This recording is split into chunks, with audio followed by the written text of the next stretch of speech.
If you are car shopping now, who's car shopping right now? Type me or type right now. Or if you're car shopping in the next 12 months, type me in the comments. If you are car shopping now or in the next 12 months, type me in the comments. We're getting ready to talk about money.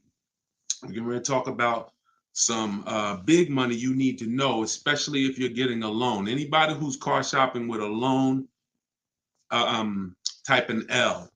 I want to talk to you about a strategy that you're going to use to put banks, credit unions, and dealers against each other.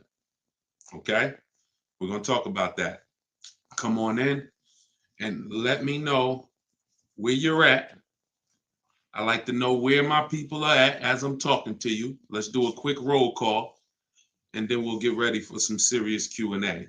But I'm going to show y'all how to do this strategy. I call it the bank bidding war, where you're going to put banks, credit unions, and dealers against each other to find out who has the best rate. Okay? It's called the bank bidding war. So come on in. Let me see where we at today. We got Cali in the house. I see Colorado in the house, Pennsylvania, Georgia in the house. I see you.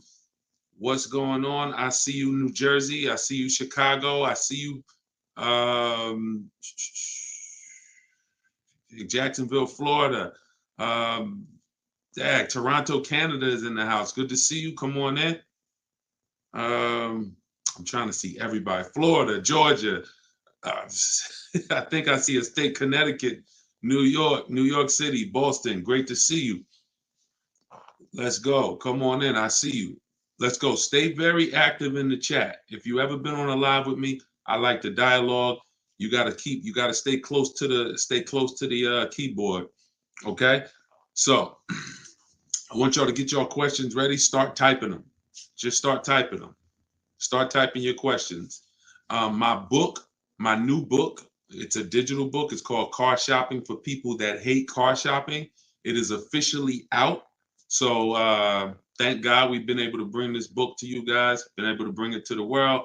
It's already rated 4.94 on goodreads.com. We got 31 reviews. So everybody, while you're watching, you can get a copy immediately for 75% off as part of our book launch. So all you do to get yours, you won't leave the broadcast, is go to my TikTok bio or go to my Instagram bio. If you're on Instagram, click the link and get your copy. You'll see a button there when you click the link that says 75% off.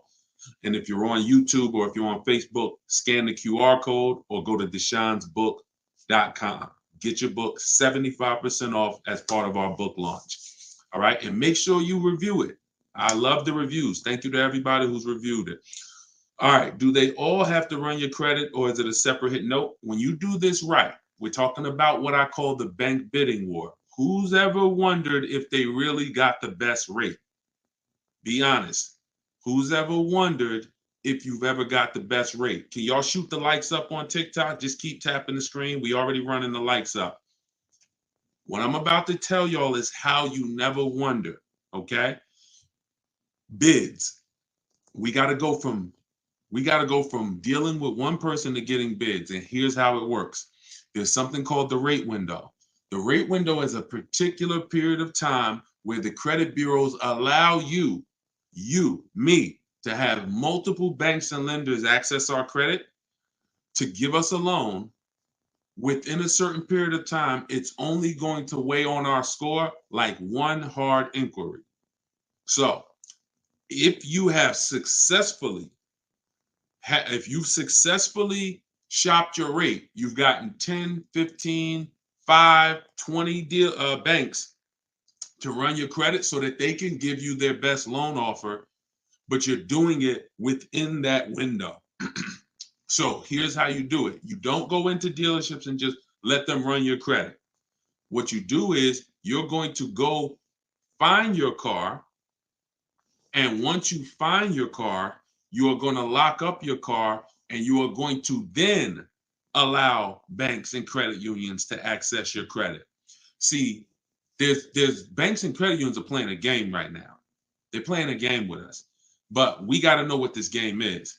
They want to throw around these pre-approvals, but they're really, most of them are restricted pre-approvals. Restricted pre-approvals, which you never want to use, are pre-approvals that tell you who you can shop with, that tell you go shop here.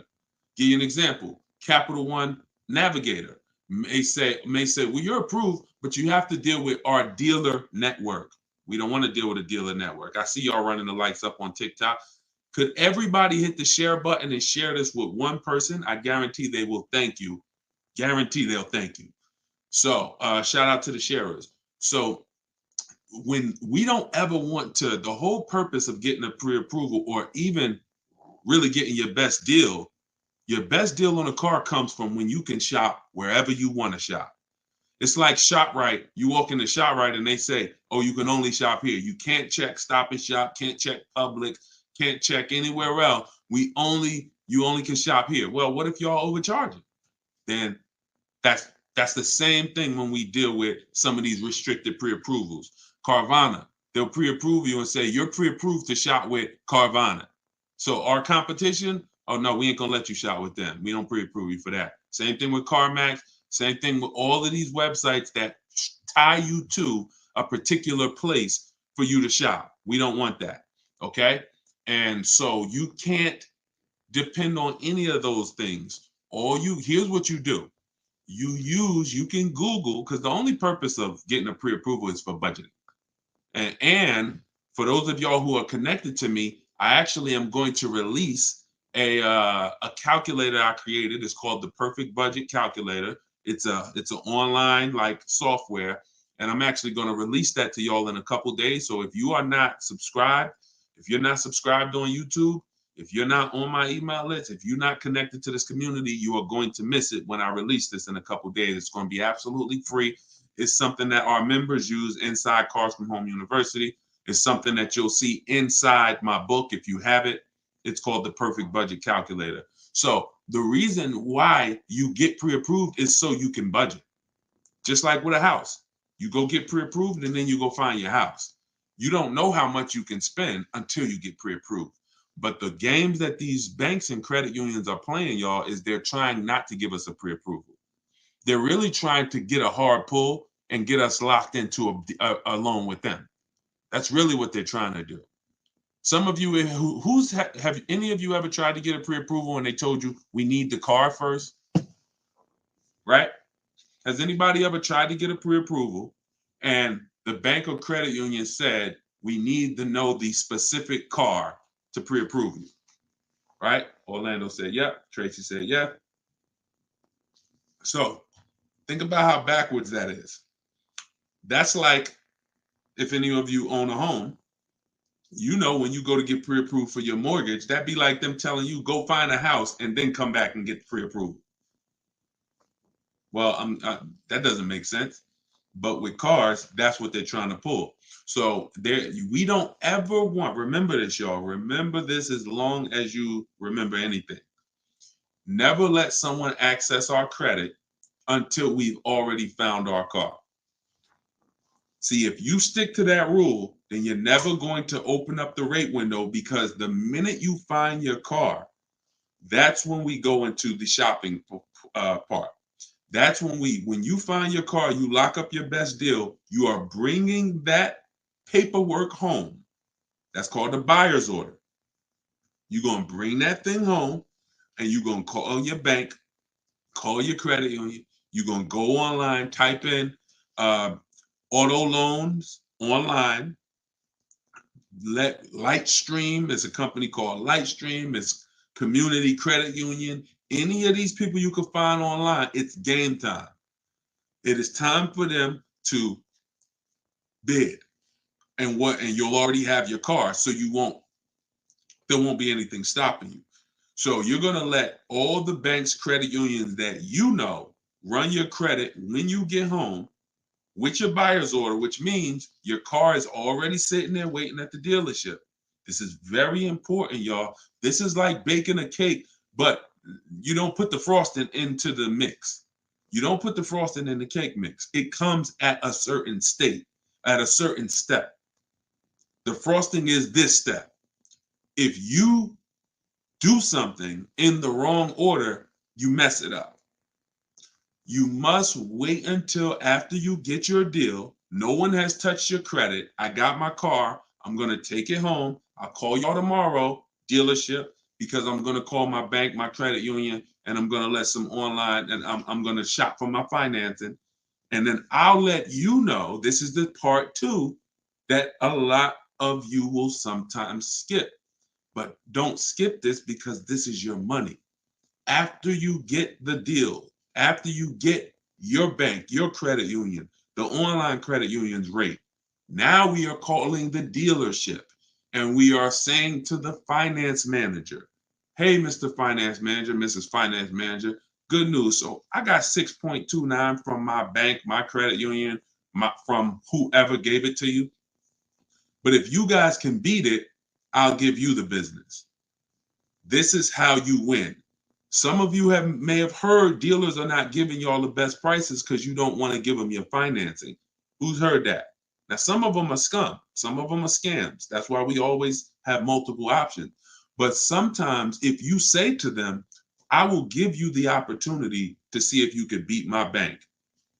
That is what you want. Dealerships got 10 banks, y'all, 7 banks, 15 banks. It's a whole different conversation when they're calling their banks to try to beat what you got versus how you may have dealt with them in the past. You probably went to them in the past and said, all right, just let me know what rate you could get. Now, when they talk to their banks, here's the question. What's the highest rate we could give them? That's what the question is for most people car shopping. The question that it's going to be now when you do this is, can we find a bank that can beat what they got? It's different when they're trying to beat what you have versus you just telling them, all right, let me know the best you could do. And what you'll find most times is these dealers have leverage. They can call a bank and say, look, I need you to give me 5.9. They already got 6.2 from their bank. I need 5.49. They can call and they give these banks millions of dollars in business. But when you do this, now you're going to leave with what I call price assurance. This is what you want. Who wants to guarantee that I paid less than everyone else? Don't you want to guarantee that when I make a car deal, I paid the lowest price for everything that I could have paid? Isn't that what we want? We want to guarantee I paid the lowest price for everything. That's what you do. You now get your own financing, get those offers, you give the dealer a chance to beat it. So you might think the dealer the bank that wins your offer wins, but the dealer might call you and say, good news, I even beat that. I got you a half a point less. That'll save you money. Depending on how much your loan is, that could be thousands.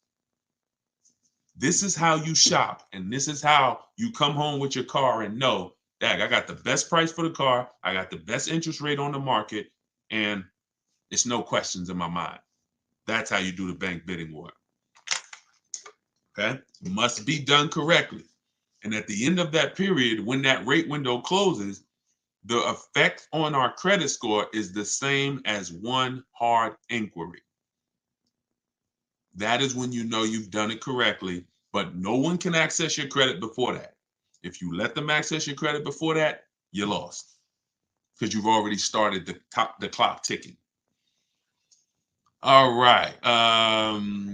Jason said, I got the program and going through it now. It makes car shopping easier and you don't have to sit at the dealership. So Jason's in my program, Cars from Home University, where I have all videos and everything. Thank you, Jason. The same information that's in Cars from Home University is in my book, Car Shopping for People That Hate Car Shopping.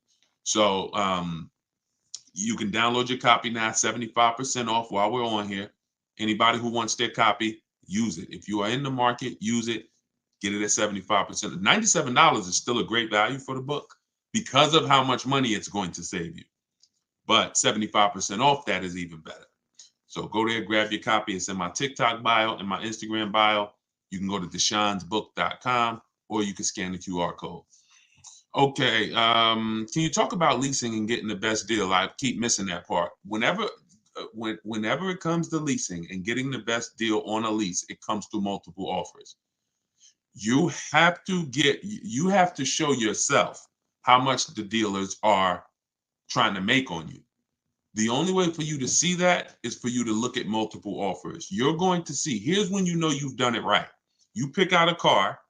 If you get a price offer for that car, always get it with first month's payment only, out of pocket, no down payment. First month's payment out of pocket, 12,000 miles per year. You can switch this later. Once you find the best offer, you can adjust your mileage.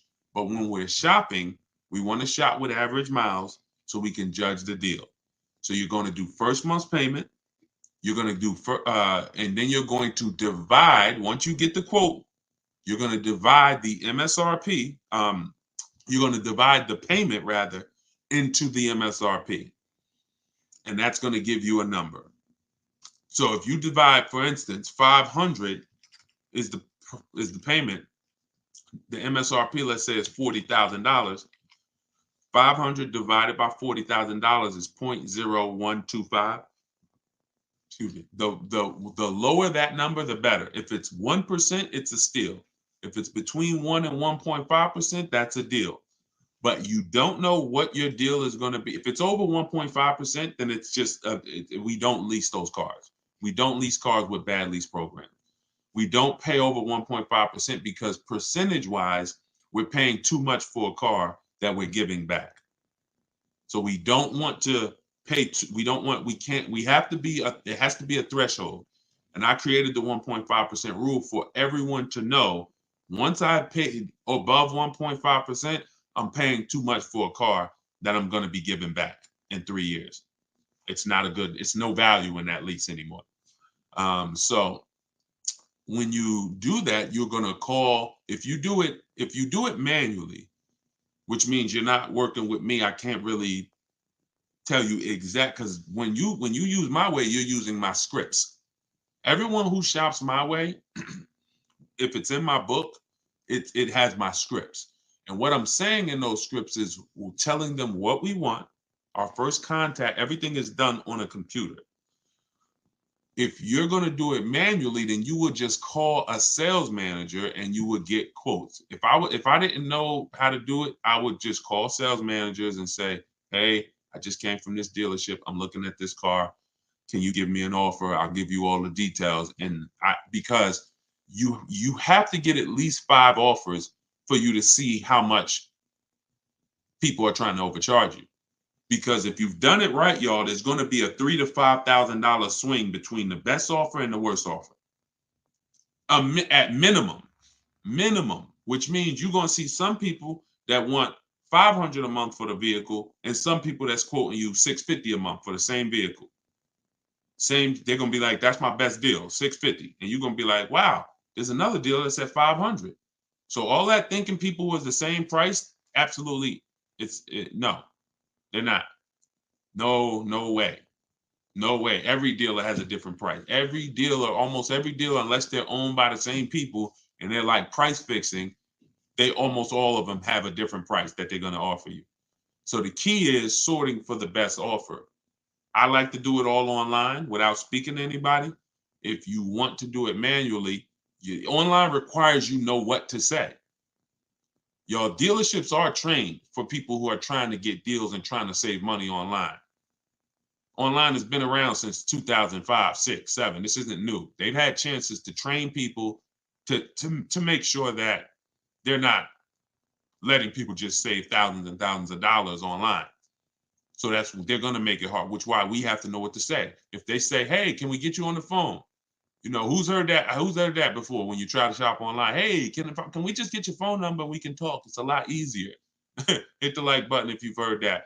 Or what about, as soon as you get on the phone with a dealership, y'all, what's the first question that they ask when they find out you're interested in a car? What's the first thing that they're going to ask you?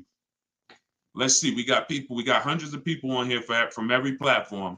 What is the first question? Let me see how common and predictable this is. What does the dealership, from the moment you get on the phone with them, what are they asking you?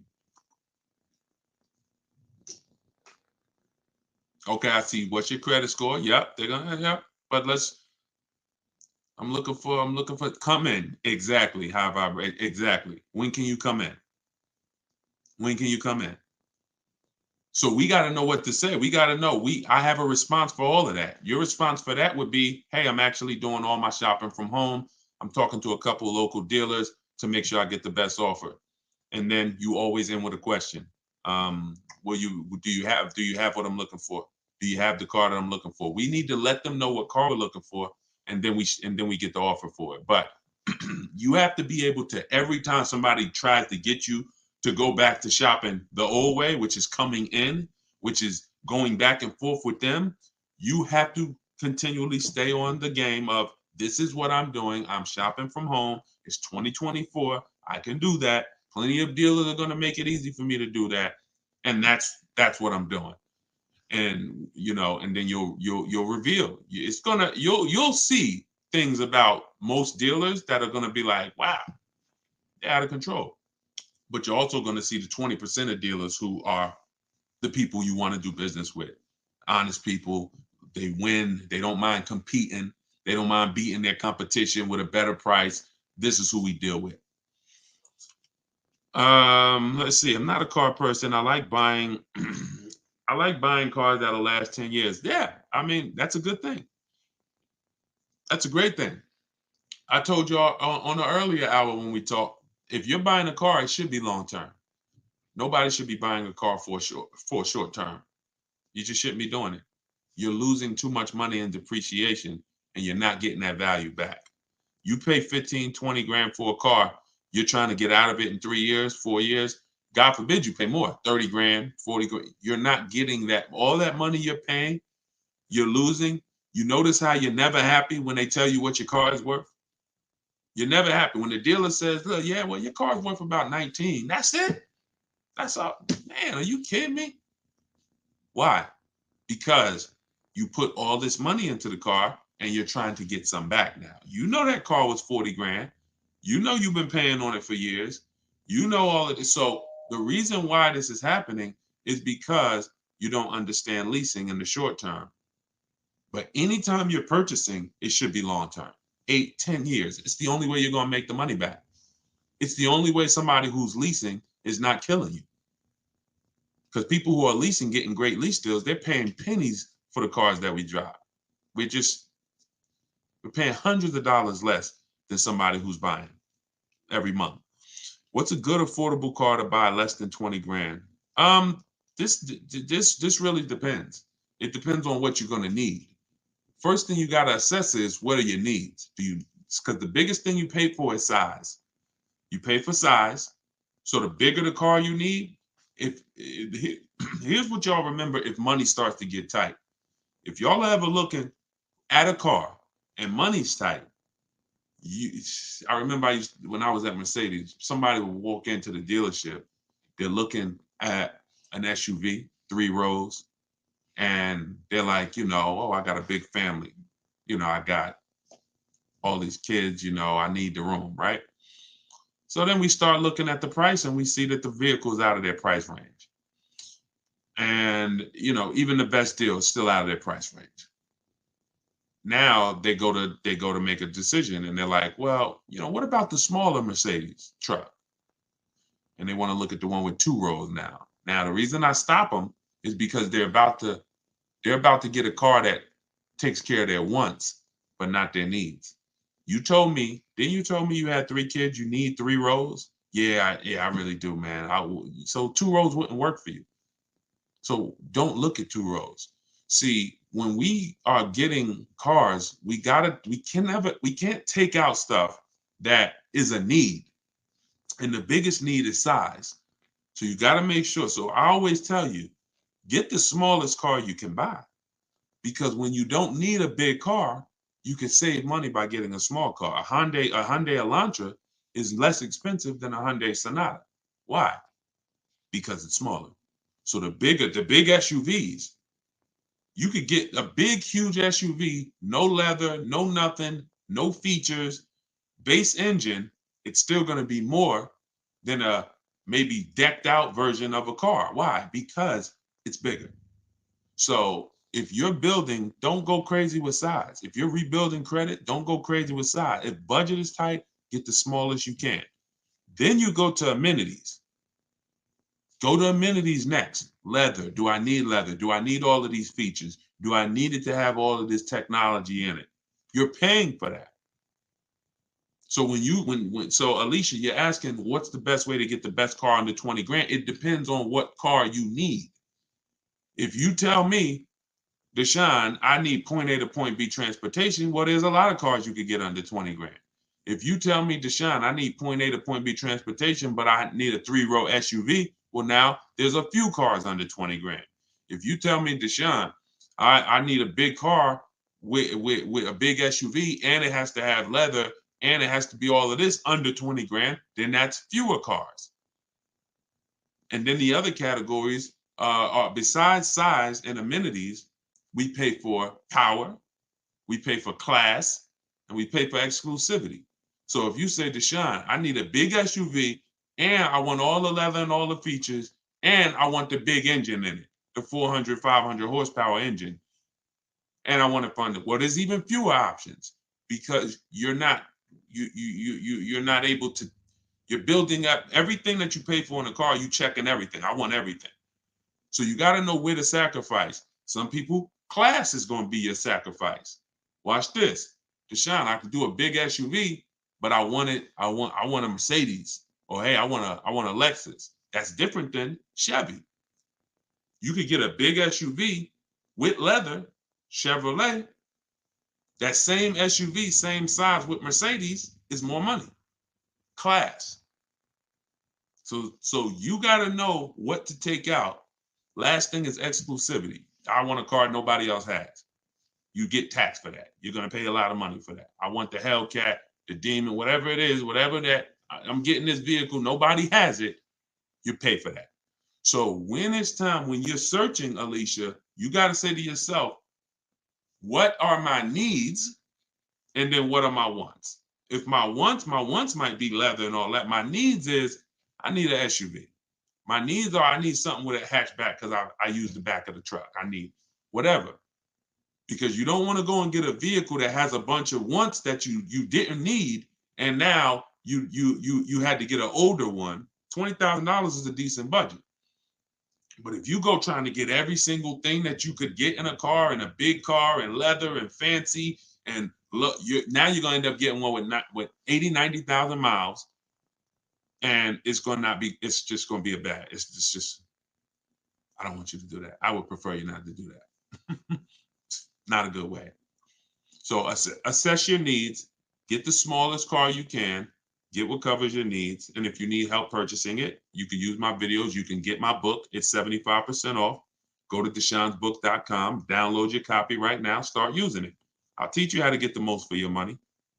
That is what I do. Let's see. Shout out to everybody on it. We tied in. I love this. This is like we just now getting into streaming on multiple platforms. So we on YouTube, Facebook, Instagram, and TikTok at once. I love it. I'm looking for a used Toyota.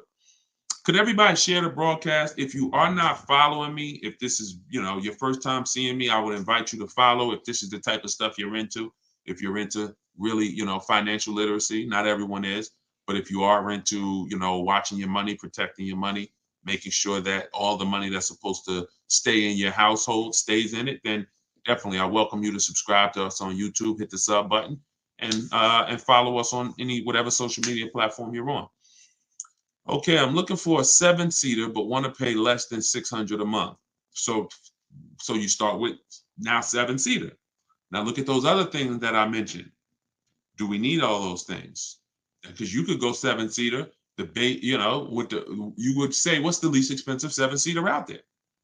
You would look at 7-seaters, in the 30. You look at them brand new, and you say, okay, can I afford a brand new one? If you're not keeping 8 years, you stretch your budget a lot more by learning how to get great lease deals. If you're not keeping 8 years and you're like, Deshone, I'm not leasing, you're losing money. It might take you a while to accept that, but I'm never going to stop saying it. So I'll be saying that until you get it or don't get it.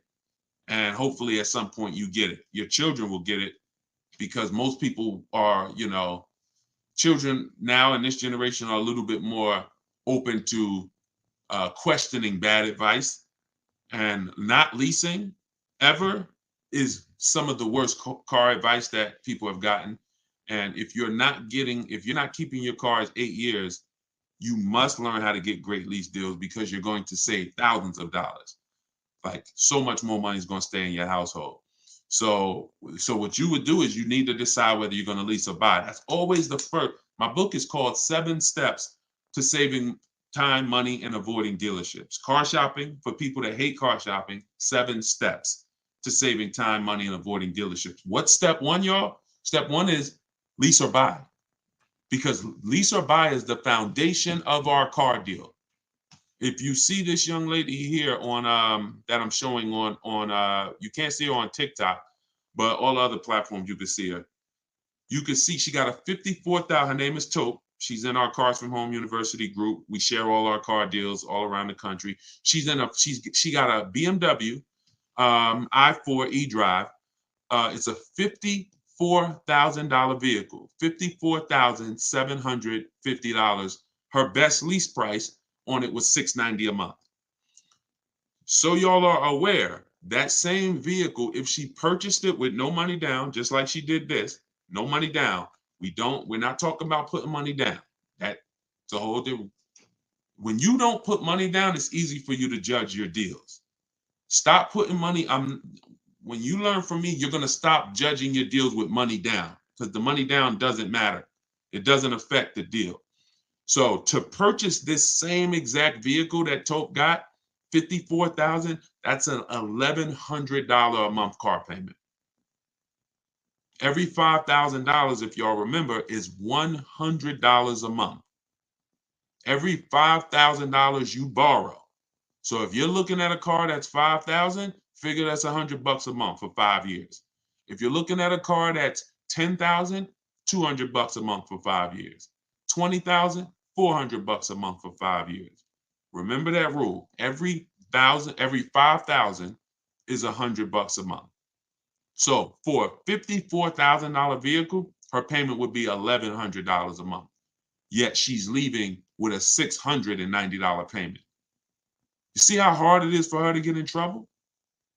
So this is why, if she had chose to purchase, let's just say she's working with me, she's reading my stuff, she's learning from me, and she said, Deshone, I'm not keeping my car, but I'm going to purchase.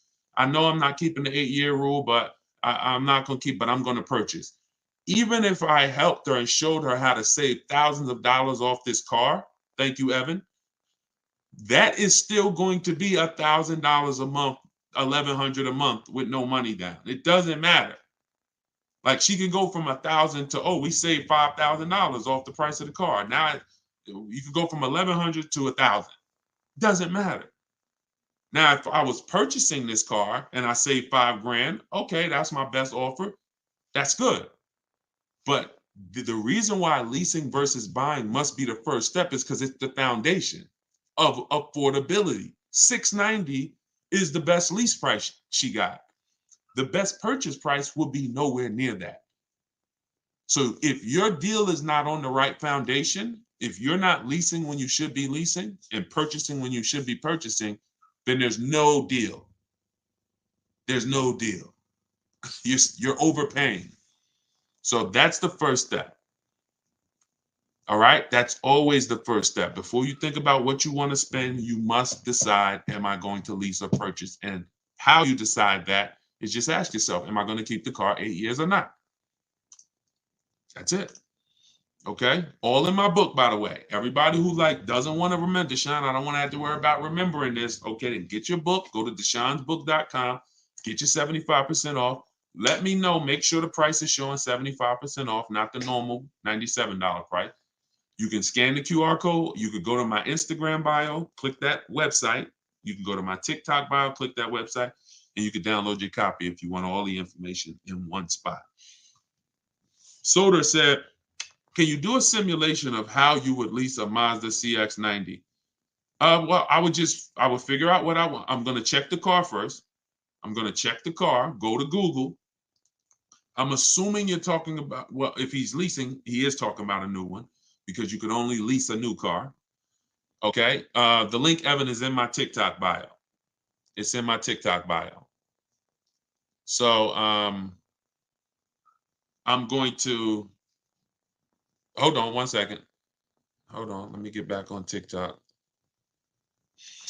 Okay, so when we're leasing, if we don't have any other cars to sell, we don't have a lease that's coming due. If you have a lease that's coming due, we got to check our equity. But let's say we don't. Let's just say we want to lease a fresh car. We're going to check the car, check the initial quality, make sure it's not a bad car. There are some new cars out here that are horrible cars. So we're going to go to Google. And when we go to Google, we're going to type in the name of the car, and we're going to type in initial quality. As y'all come on to TikTok, could y'all just light up the lights, keep tapping the screen? I appreciate y'all running the lights up. Because y'all, again, we don't want to do little stuff that ruins our deal. Like I said earlier, if you save a lot of money on a purchase, but you didn't lease, had you leased, you would have saved $300 more a month. Then that wasn't a good deal. You messed up. Same thing if I get a great deal on a lease, but my car is always in the shop. Every 90 days, it's a problem with this car. What's up with it? That we don't want that. And these things can be avoided if you just go to Google and make sure you're not looking at a bad car. Okay. Now, once you do that, now you move on to the step of, all right, it's a good car, it checks out, we got to build it. We go and we build it out because we need to know all the features that come in the car. Sometimes some of y'all actually want a feature that you don't know is available in the car because you didn't go build it. But you got to go build it so that you can decide what you want in it, what you need. Wants versus needs are very important. Needs might be, I need the navigation. Wants might be, I want the big sunroof. I'm good with a regular sunroof too, but I want the big one. I could take the big one. Here's why this is important. When we reach out to dealers, now we're talking to them and we're letting them know what we can. We want dealers looking and saying, do I have any vehicles that match this? Okay, he's looking at a 2024 Mazda CX-5. He said, always give him all your color choices. He said he's open to black, white, or gray. Perfect. He said he wants this trim level, sport. And he said, okay, I must have the navigation. I'm good with a sunroof or I'm good with panorama sunroof. It doesn't matter. This is why this is important. When they hang up, when they look at that on the computer, they go and they look in their inventory and they see what they have and they're looking for a match. If you only gave them two limited options, if you only didn't pick out, now they like, hey, well, do you want the sunroof? Do you need the sunroof? So we got to give them everything we want. That's why we build that car out. And once we give them everything we want, we do this online. We literally, in my book, it's $24 at 75% off. You go download your copy, you'll see this is how I do it. I like to send you to the website because you don't have to talk to anybody. Who wants to save money without talking to anybody? Type a $ in the comment box. If you want to save money without talking to anybody, if you want to be able to say, man, I'm saving thousands of dollars, and who's a bad negotiator? Type bad in the comments. Be honest. If you consider yourself, if you be honest and say, I'm a bad negotiator, type me or type bad. This will work for you because you don't have to talk to anybody. Even if you're going to do what I said earlier, if y'all not going to use the book, if you're not going to get the book and use it, then you can call sales managers.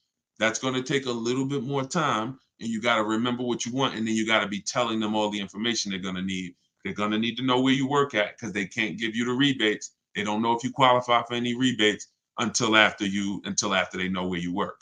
They don't know whether you qualify for any rebate until until they know what cars we have in our household.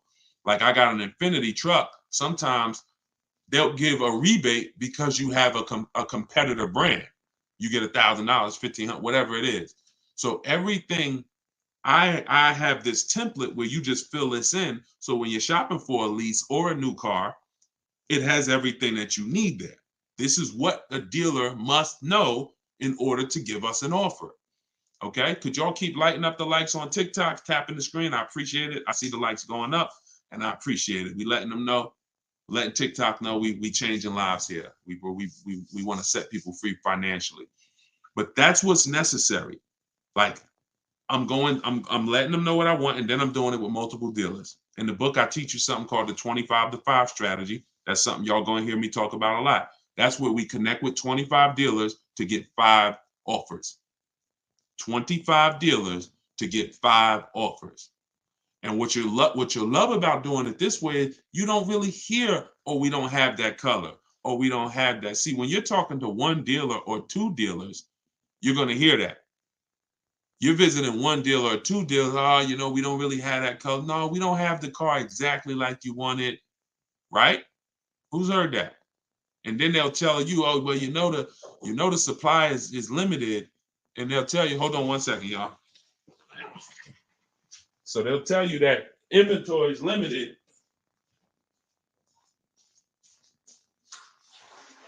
Yeah, they'll tell you that inventory is limited, but that's just because that's just the places you're shopping at is limited. The places you're shopping at is limited. When we shop out of 25 dealers, we're shopping out of 25 dealers inventory. So yeah, I'm talking to 2 of y'all. Maybe neither one of y'all have what I want. But when I'm talking to 25 of you, maybe 10 of you have what I want. That's why it's called the 25 to 5 strategy. You're going to connect with 25 dealers online, right at your computer, and that's going to lead to 5 offers. And when you see how different those offers are, you'll see why it's important to shop multiple offers. Those offers are going to be about $3,000 to $5,000 different from each other. Guaranteed. Guaranteed. Look at there was a young lady who just got a Maserati and she saved $20,000 off the Maserati. She said her best offer was $20,000 off. Matter of fact, if y'all need to see that, just type Maserati. If y'all don't believe me, if you believe me, then we ain't got to do it. But if y'all want to see that, then I'll show y'all. She just got a Maserati 2 weeks ago. So imagine if she didn't shop multiple offers, she might have had one dealer taking off $3,000, thinking, oh, that seems like a good deal. Another dealer taking off $5,000. Oh, that seems like a good deal. You shop multiple offers and then you see where the bottom is. Oh, wait, hold on. They said they can't hear me on TikTok.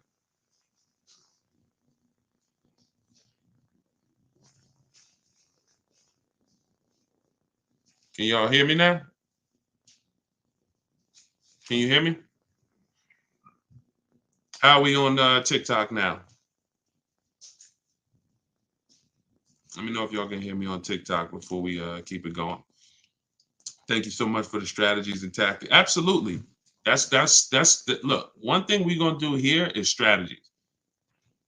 One thing we're gonna do here is strategy. I'm just trying to see if we're back on TikTok because my headphone had went off.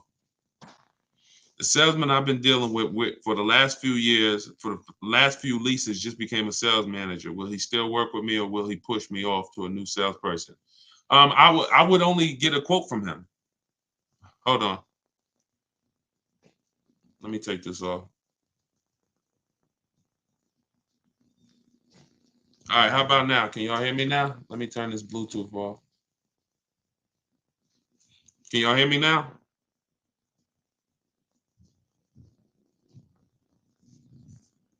Oh, it connected to my wife's headphones. All right, thank you. All right, good. Yeah, so if you've been dealing with a salesman, somebody said the salesman that they used to work with is now a sales manager. Will they still deal with you or will they push you off to a salesperson? The only role of a salesperson is to help you pick a car and then you go home and you get a quote from home. You get a quote from home.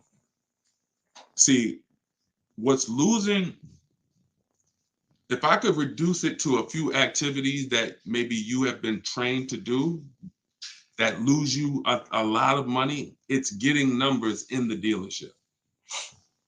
It's getting numbers while you're at the dealership. If you're shopping for a new car, or if you're shopping for a new car or a lease, you should not be getting numbers at the dealership.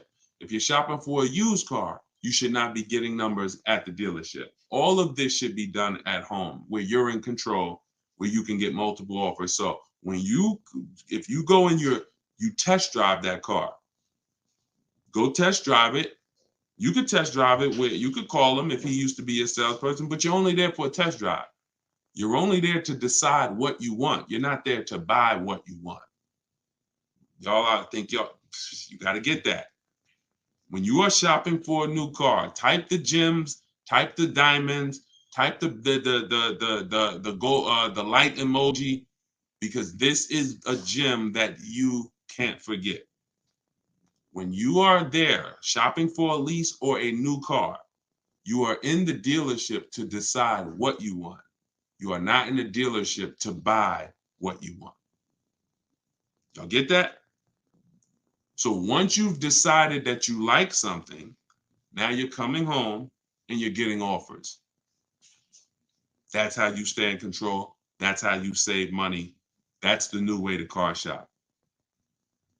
Purchasing from home, getting offers from home, where you're in control, not sitting at a salesman's desk where they can give you a price and then you don't know where they're starting at. You don't know where the first price they gave you, you don't know if it was a good price. So, the salesman can say, all right, it's $700 a month. And you're like, oh, wait a minute. Or, and then next thing you know, they get you down to 600 and you think that was a deal. Well, maybe they should have started at 600 and they were supposed to come down to 5. But they started at 7 and they came down to 6. There's no way for you to know this, especially with leases. But with any car, you should be doing, y'all are going to save more money than you've ever saved, easier shopping from home. I'm looking to lease, but I put 15,000 miles a year. That's nothing. 15,000 miles a year is slightly above average. Perfect. 25,000 miles a year wouldn't matter, because leasing isn't based on how much you're driving. I spoke about that on an earlier hour we did, where I was talking about how cars depreciate whether you buy them or lease them. You park a car outside, if it's worth $20,000 today, you go back a year later. You don't have to drive it 1 mile. Just go back a year later. Is that car worth $20,000 still? No, it's not. That's depreciation. That means you lost money. That means you lost value. That's real money. If you had a car that was worth 20 and then next year it's worth 17, you lost $3,000. That's facts. Doesn't matter whether you lease it or buy it. You pay for the usage of a car. Now, here's another kick. Let's say that same car that you got outside, you go and you drive it around this country. You put 10,000 miles on it a month, and you come back, and in a year, you got 120,000 miles on the car. It's worth even less now, right? Car is probably, if it was worth 20,000, maybe it's worth 8,000 now, right? But you own it. See, these are the people who say, oh, I like to drive as much as I want to drive. I don't want to pay for the mileage, so that's why I buy my cars. Never a reason to buy, because you lease. You're literally paying for the car. You're paying for the usage, whether you lease or buy. Here's the key: depreciation. What you're trying to avoid when you lease is taking all the depreciation hits that the owner takes when they buy a car. You lose 20% the first year, 15% the second year, 12%, 10%. You're losing value every year. Now, there comes a point in time, if those of you who keep cars a long time, where you go from losing 10%, you go from losing these high percentages every year to the point where if you keep your car long enough, you might only lose 5% a year. You might literally, the longer you keep a car, the less it depreciates later. But you have to get to the later. If you trade out of that car before you get to the later, you've lost. Because all that depreciation you just took, now you just replace the car and you go start over again. Don't do that. Trust me when I tell y'all. The more you understand leasing, and my entire step one is about leasing versus buying. In the book, everything I teach, get your book for 75% off. Make sure you get your 75% off, but you'll see step one is all about leasing versus buying because that's the most important part of going into a car transaction. Oh man, good to see you, Texas. How many years is later? How many years is later? Remind me what we were talking about. I know I was talking about doing something later or a long time ownership later. I don't know. Let me remind me what I was talking about. If you owe on the car what the car is worth, should you trade it in and lease? So that's a great question. If you could get out and break even and you're not keeping that car 8 years, then I would get out of it immediately because there's no benefit to me staying in it. The money that I'm going to pay for a great lease, as long as you know how to get a great lease deal, don't go from a daggone finance to either a regular lease deal or a bad lease deal. You don't want to do that. But once there's no benefit to me staying in a car that I'm not keeping, I could drive a lot better vehicle transitioning to a lease now because the vehicle is going to be brand new, and I'm going to have a better vehicle for my money. The money's going to be better. Whatever I'm paying for this used car or this car that I'm driving, it's going to be better when I lease. It's just going to be better. Again, the only people who should own are people who are planning to pay off their cars or people who are planning to keep their cars for a very long time, 10 years. That's who should be owning.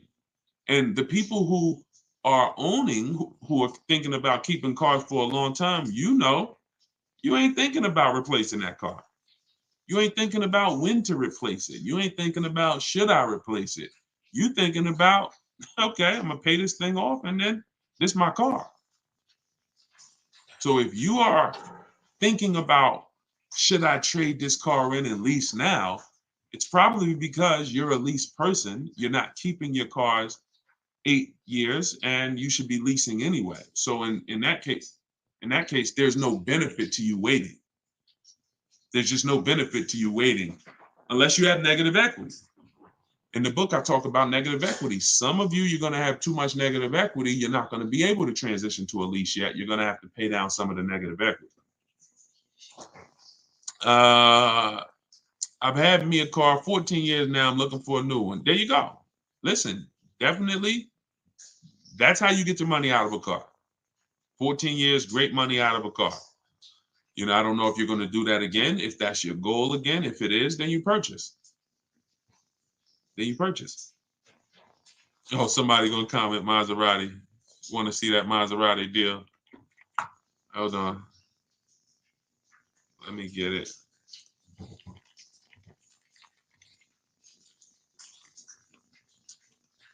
Hold on 1 second. Yeah, she said 20. Listen, the money I be talking about, I don't talk about small money. I don't talk about small money, y'all. We are not only the only small money that we've talked about so far is the price of my book at 75% off. Like that's small money. It was actually inexpensive to begin with. I wasn't gonna make the book super expensive to begin with, but at 75% off, to download your copy now of my new book, Car Shopping for People That Hate Car Shopping, get it for 75% off now. Go to my TikTok bio. You're not gonna leave the broadcast, so you won't get kicked out. Go to my TikTok bio or go to my Instagram bio, click the picture of me, and you'll see a website there. When you click that website, you'll be able to get yours for 75% off. And you'll have everything that I teach in one spot so that you can use this stuff. Thank you, Paul. And so that you can see how much money you're going to save when you just start shopping different and when you know where the hidden money is in your car deals. All right, so this was March 3rd. Hold on, I had to download Kimberly's picture. So check this out. Yeah. You can't see, you guys can't see it on TikTok, but I'm showing a picture on YouTube, on Facebook, and on Instagram. This is Kimberly. Kimberly on March 3rd, not even 2 weeks ago. She picked up her Maserati. She's in our Cars from Home University. We have a video library. So we have everything I teach is available in two forms. One is the book. It's a book. It's a digital book. And then we have a video library. Now, inside the book, I link you to some of the videos in the video library. So there's probably 5 times throughout the book where I say, here, click here to watch this video where I explain it. So these are, 3-minute, 5-minute videos. So this is what she posted. She got her Maserati. Her MSRP was $91,700. She her payment's $944 a month, which is crazy. That's an $1,800 car payment. $91,000, an $1,800 car payment on a 5-year loan, maybe 16 on a 6-year loan. Oh, it's crazy. She's paying $944. And where is let me see, where is she said I got offers. Look, 7 competitive offers. This is why it's important. This is what I was telling y'all about these multiple offers. Why does it always kick me out of Instagram? That's so weird. I always get kicked out of Instagram. I don't know if Instagram has a time limit or something. I got to see why that always happens. All right, so you can see that her offers were from 1% to 1.8%. And oh no, I know what it is. Hold on, I got to go to her other post. It was her other post where she posted the actual deal sheet. Hold on, watch this. There we go. No, it wasn't her post when she picked up the car. Here it is.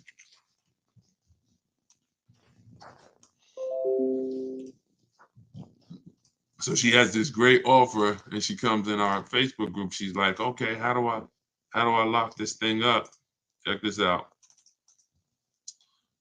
All right, and these are the same deals you will make. Like, you don't have to, no matter what your car you're shopping, what car you're shopping for, you'll get to the bottom. You'll know what the bottom is for it. Check this out. So here it is, 91,000. This was a competing offer. This was her best offer before her true best offer, because the dealer that ended up making her this offer didn't win the business. The dealer that was closer to her said, well, I'll beat that offer. And that's the one she ended up going with. But this one right here had an $86,961 MSRP. And look, the selling price that she got, $66,261. She's sitting at home comfortable, y'all. Talking to multiple dealers, sitting at home comfortable while dealers are bidding for her business. She's sitting up here. She said there are people that were the same time Kimberly was out here shopping for that Maserati. There's other people all around the country who are shopping for that same Maserati, and they're literally in the dealership trying to, hey, come on, man. Can you take off a couple more dollars? Come on, man. Yo, I'm already taking off 5,000 for you. Come on, man. Can you do, come on. So what if you do 7? Can we do 7? Can we do 10? Meanwhile, Kimberly's saving 20 grand while she's at home. Why? Because you have leverage. She's in control.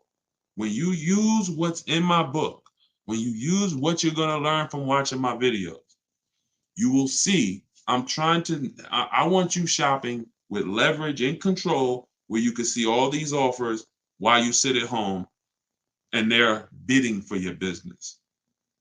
It's hard to make a mistake when you're sitting at home in your living room. It's hard to make a bad choice. It's hard to say the wrong thing when you're not talking to anybody. So the key is learning how to shop online properly. That's what I'm here to make sure you do. I know some of you have tried to shop online, but there's a right way and there's a wrong way. The right way gets you those kind of results. I like this, man. Thank you so much, Good Time. Yeah, IG is weird, and you get kicked out if they don't know who you are. Yeah, I don't know what that was about. I got to look into that. So I'm trying to pay $287 a month. You just got to see, what does $287 a month get me?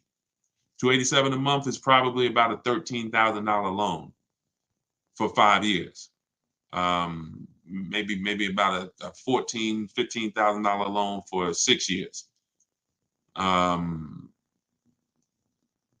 Maybe about a 15,000 depending on interest rate. So the question always, it's not just what we want to pay. What can we get for what we want to pay?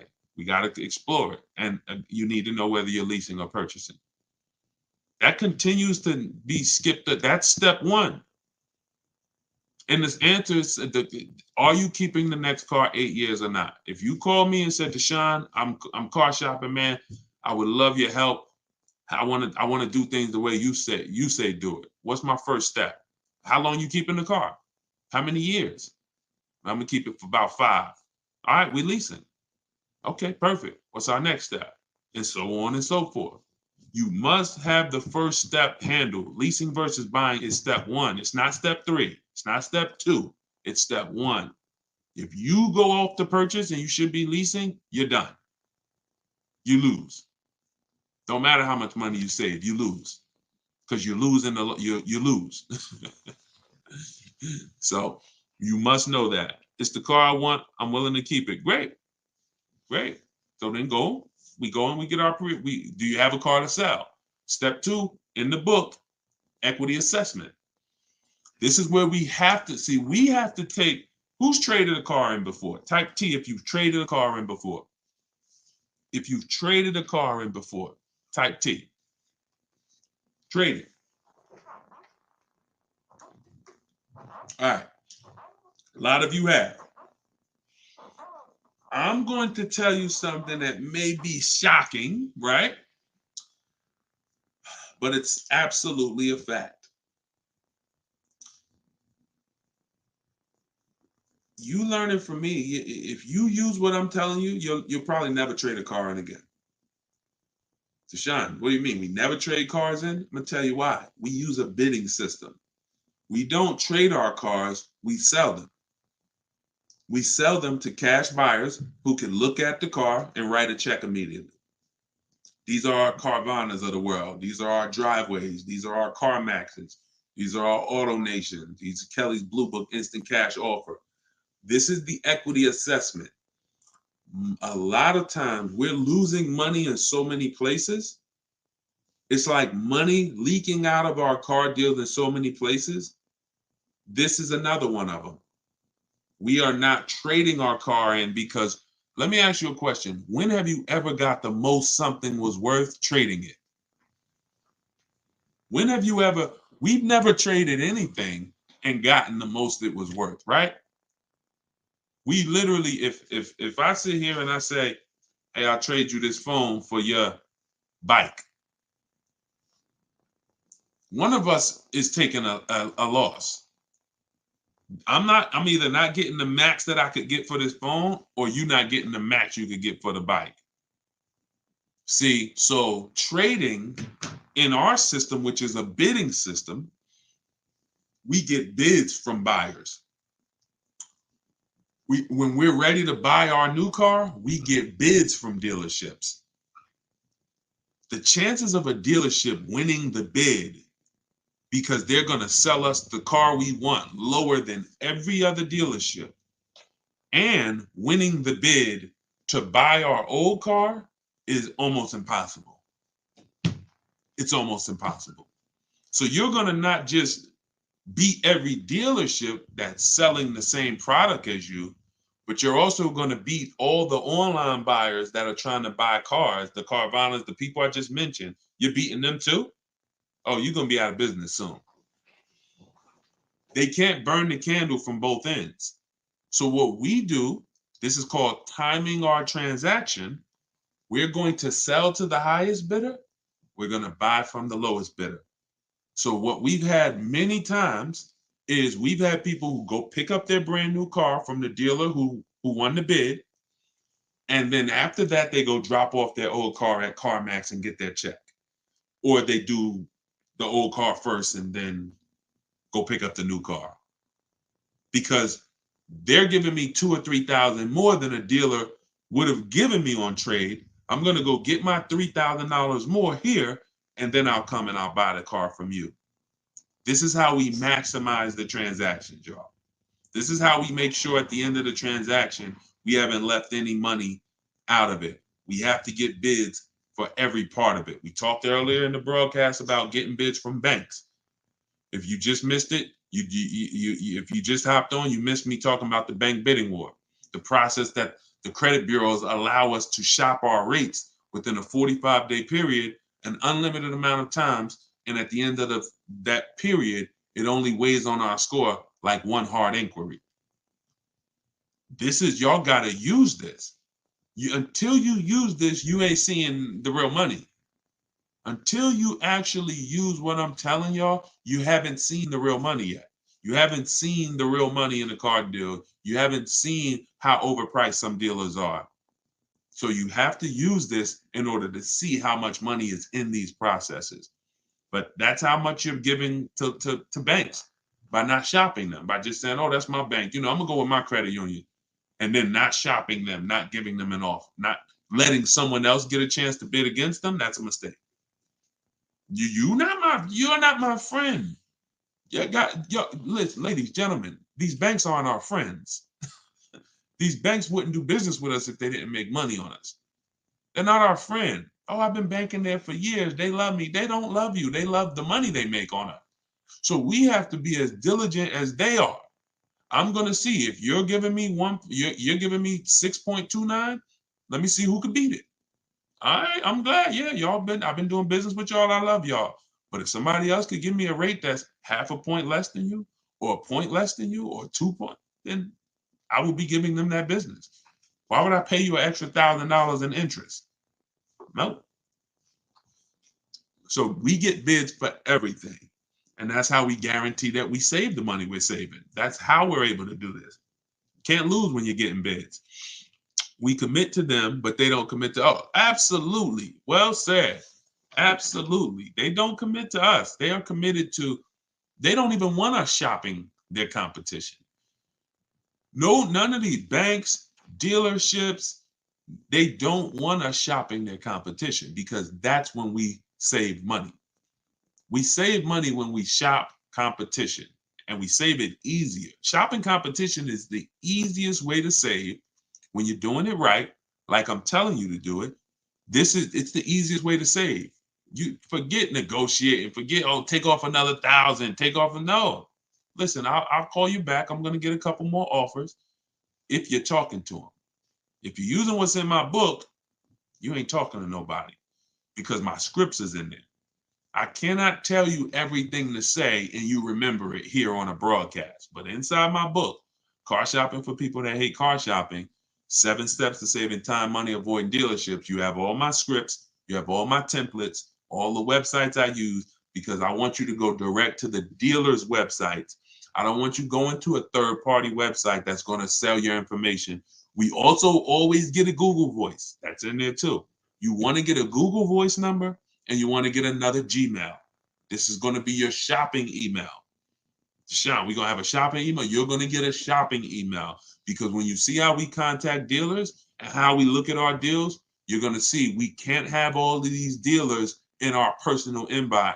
Now we looking through our daggone work emails and then our personal emails, and now we got some car emails in here, and no, it's a mess.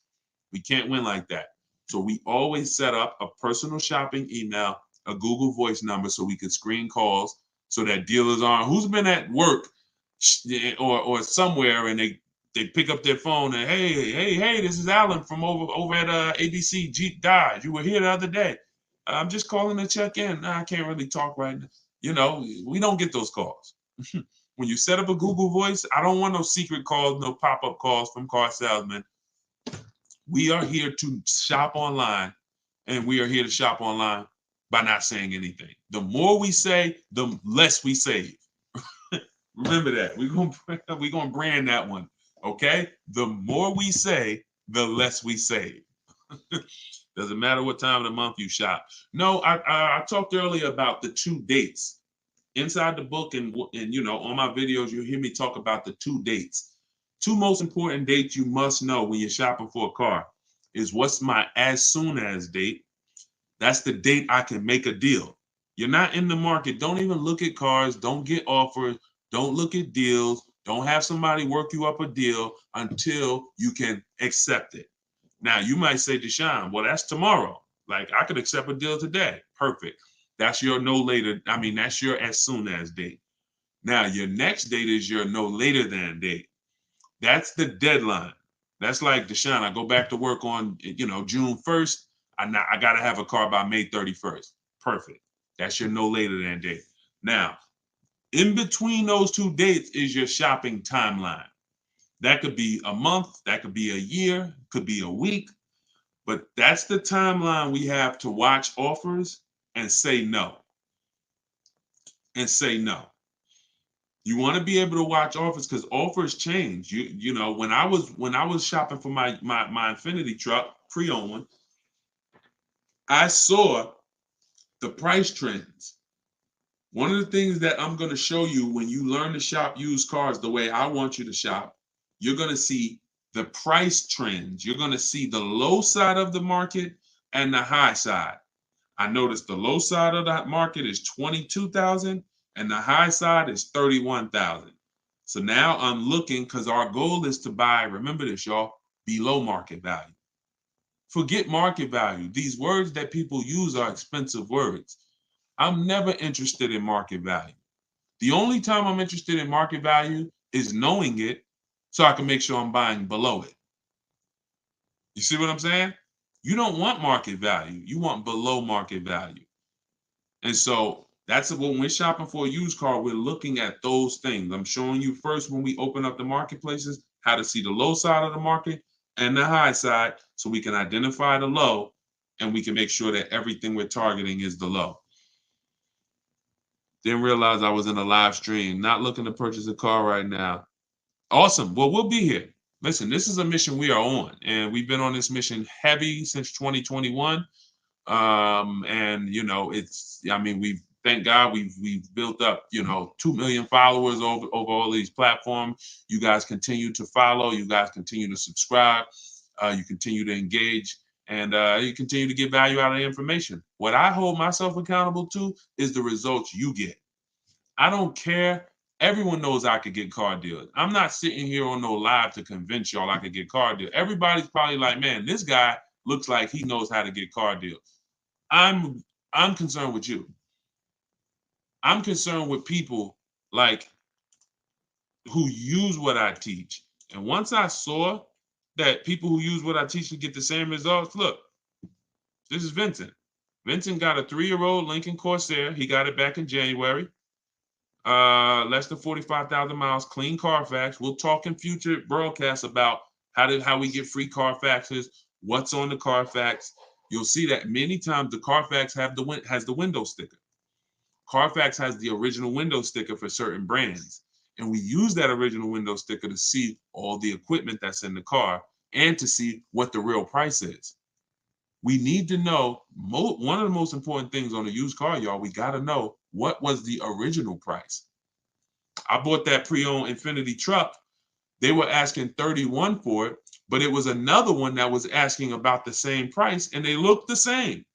When I pulled the original window sticker, I saw that this one I ended up getting was 54 originally, 54,000 and change. It's like an edition 30. It has all the special trims on it, has special rims, everything. And then the other one was a standard one. It was like $48,000 one. So once I saw all of them and I saw, wait, this one's 48 brand new, this one was 46 brand new, but this one's 54 and change. Y'all see how that helped me identify that was the best deal? See, and many times, I'm just being honest with you, if this car was 32 and the other similar car was 31, many of you would have picked the 31 because you'd have said, oh, it's 1,000 less. But you don't realize it's 1,000 less, but that one that's 1,000 more gets me $6,000 more of equipment. That's why knowing the original price of the car is critical. You can't choose the right car without seeing that. So this is what we do. And you see what he said. Look, he said, going back to Vincent's post here of his Lincoln he got, he said, my goal, I was targeting a 30 to 35% off discount of MSRP. You see how he talks different? See how he sound like me? Shopping for a pre-owned car, but what is he looking at? I'm targeting this much discount off original MSRP. See, this is not how we've been taught to shop. Pre-owned cars, we must know what it costs originally. I don't care what you're asking for it. I don't care what the market value is for it. What was it originally? And that's going to tell me how much discount I'm getting. 2020, 2022, 2020, all through the pandemic, unfortunately, people were buying used cars, paying the same price as the car when it was new. People were buying Toyota Camrys for $29,000 that was $20,000 brand new. Had they known this, hey, I need to know, what was this car originally priced at? Well, it was 29. Wait a minute, and you're asking 29? See, we call this true value. In the book, I call this the true value percentage. You must know it. He ended up getting a 43% discount. So that's how you want to shop. For you, these, of course I could get great car deals. But y'all, this ain't rocket science. When you learn to shop from home, when you learn to look at multiple options, when you learn to put dealers against each other, when you learn to put banks against each other, you're going to sit at home and you're going to save thousands of dollars. You know why? That's how you buy everything else. We could sit here online and we could buy TVs on Walmart.com, on Amazon.com. We know we going to pay the best? We going to get the best deal because we know I'm going to look at all these options and I'm going to pick the best one. But only with a car do we go into one place and go back and forth with one guy. You get what I'm saying? If you think about it, it doesn't even make sense, right? It doesn't even make sense the way we car shop, because the way you car shop is not like the way you shop for anything else in this world. And all I want you to do is stop shopping like that. That's all I want y'all to do. Stop shopping like that. And here's the next thing. Start shopping for cars the way you shop for everything else in this world. And you're going to be, oh, man, you know what? When I shop for cars this way, Deshone, it feels like when I shop for groceries. It feels like when I shop for other things. I'm comparing correct. And you're going to love it. I promise you. We got enough people that have started using what we teach. We've been doing this for 2.5 years now to see the transformation is incredible. People just like, man, I can't believe I never knew that this existed. So I compare oatmeal. Exactly, Dave. Listen, everything. You get what I'm saying? We literally have price confidence by comparison. You know what? And look, y'all will see these Carvana commercials, right? Y'all ever see the Carvana commercials that says we have 50,000 cars for you to choose from? Y'all ever see those commercials? You could choose from 50,000 cars, right? I'm gonna tell you what that is and why you never fall for that. They're trying to win your business based on variety. But variety does not drive down prices. Competition drives down prices. So whenever you hear, we have 50,000 cars for you to choose from, here's what I want you to think of. If you walked into the Dorito factory and you were able to see every single flavor of Dorito they make, we have 200 flavors. I didn't even know y'all had 200 flavors. Yeah, like we don't have them all in store, but in the factory, we have 200 different flavors of Doritos. Really, that's amazing. They're all $7.99 a bag. Wait, how do you mean? Wait, if I go to the store, the Doritos are $3.99. They're $2.99. Yeah, but not here. Because there's no competition. There is no Lay's. There is no, Hers. It's only Doritos here. So whenever you're looking at variety from one company, there's no competition. They're not competing with themselves. So every way they price their car, they don't mind you looking around. Take a look. We got so many cars to choose from. You'll find something. But everything that you find is not competitively priced. The only way we're competing is when we know we're shopping, when you're about to go visit someone else. You're about to go see someone else. That same blue Camry that you want here, you're about to go look at another blue Camry somewhere else. You should be doing all of this online, never in person. So this is what drives down prices, y'all. Never variety. Forget these dealers that say, "Oh, I got 10,000 cars." Does not matter. In order for me to make sure that I'm paying thousands less, I must shop your competition. I don't care about your variety. When I shop your competition, I'll find the best offer. And it's going to get easy. It's going to get very easy for y'all. So, all right. So let's do a couple more questions and we'll get ready to wrap. Deshonsbook.com for everybody. It's just somebody confirm that we are showing the 75% off price. Sometimes I get a message that is showing the full price. Make sure you could get your 75% off. Scan the QR code. Everything that I teach is in my book. We just put it out. 75% off is the book launch special. It's called Car Shopping for People That Hate Car Shopping. It's a digital book. You could download it and use it right now. And if you're on TikTok or Instagram, you could just go to my Instagram bio or my TikTok bio. Okay, thank you, Camry. Shows 75% off. All right, perfect. Went to 7 dealerships before I found the price in the car for my daughter. Wonderful. My wife was mad at me. Now, that's because that sucks. And the time that you put into that, I get it. But to save money, I don't blame you. If you got to what you needed, it was worth it. But I want you to get to the point where you could do this from home. You could have did it with phone calls. If you use my way in the book, we do everything online through computers. But I rather you not drive to place. That's just, it's just, you don't have to do it. If you had to do it to get multiple offers, then I would tell you, man, you got to drive to multiple places, but you don't have to. You can do this by phone, ask for a sales manager, or if you don't want to talk to anybody at all, you can use my way in my book where we do it all by computers. I'll tell you exactly what to say, what to type, what they're going to say.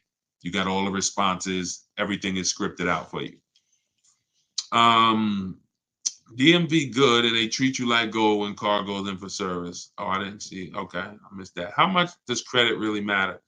Credit profile matters. If you're looking for a car loan, it's not always score though. It's more profile. So I always say if you have a car payment that you're paying, sometimes the world could be crashing down around you. You got late credit cards, but if the bank sees you've been paying your car payment on time, they'll sometimes give you the loan.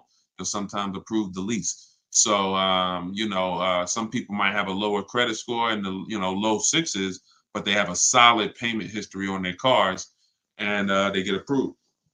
Another thing is if you have a high score, sometimes you don't need, score and payment history are probably the 2 biggest indicators. Payment history being what I just talked about, and score being score.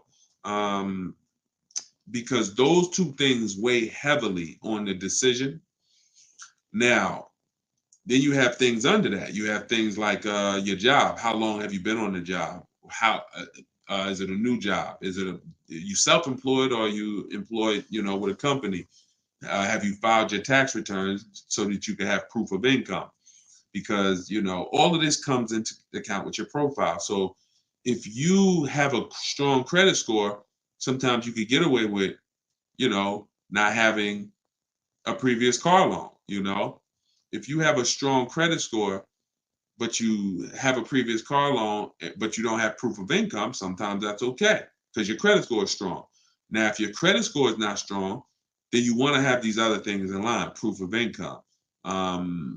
So when you look at, how long I've been living here, what I do for a living, credit score, income, the amount of money you make, that's a part of the profile. Somebody that makes $36,000, compared to somebody that makes $300,000, that's a different profile. So those are the three things that matter. But if I would, I mean, those are the things that matter. But if I was to tell you to work on any one thing, it would be your credit score. It would be get with Shonda Martin. Shonda Martin's on every social media platform that y'all are on right now. Shonda Martin. Her page is called Road to 750 Plus. And then just follow what she teaches and you know, I mean, the stuff that she's taught me, I've used. It's raised my credit score at least 80 points. Just the things she knows about credit that, you know, just go follow her. But yeah, it's about profile more than just score. It's about profile. Should a person get extended warranty on a vehicle? If a vehicle has high repairs, high cost of repairs, expensive parts, then certainly. But you want to make sure you're getting a quality extended warranty. I will get it from the manufacturer. If you're buying from an aftermarket company, I talk about this in my book too. You better be looking at tons of reviews. These companies go out of business a lot. You don't want to have a contract with a company that's going out of business. You got to be careful. And I would try to avoid buying from an aftermarket company unless they have just hundreds and hundreds of reviews, lots of high ratings, and they've been around for a long time. But yeah, if a vehicle doesn't have a lot of high cost of ownership and repairs, then I wouldn't get the warranty. If it's something that is very easy or inexpensive to maintain, I wouldn't get a warranty for it.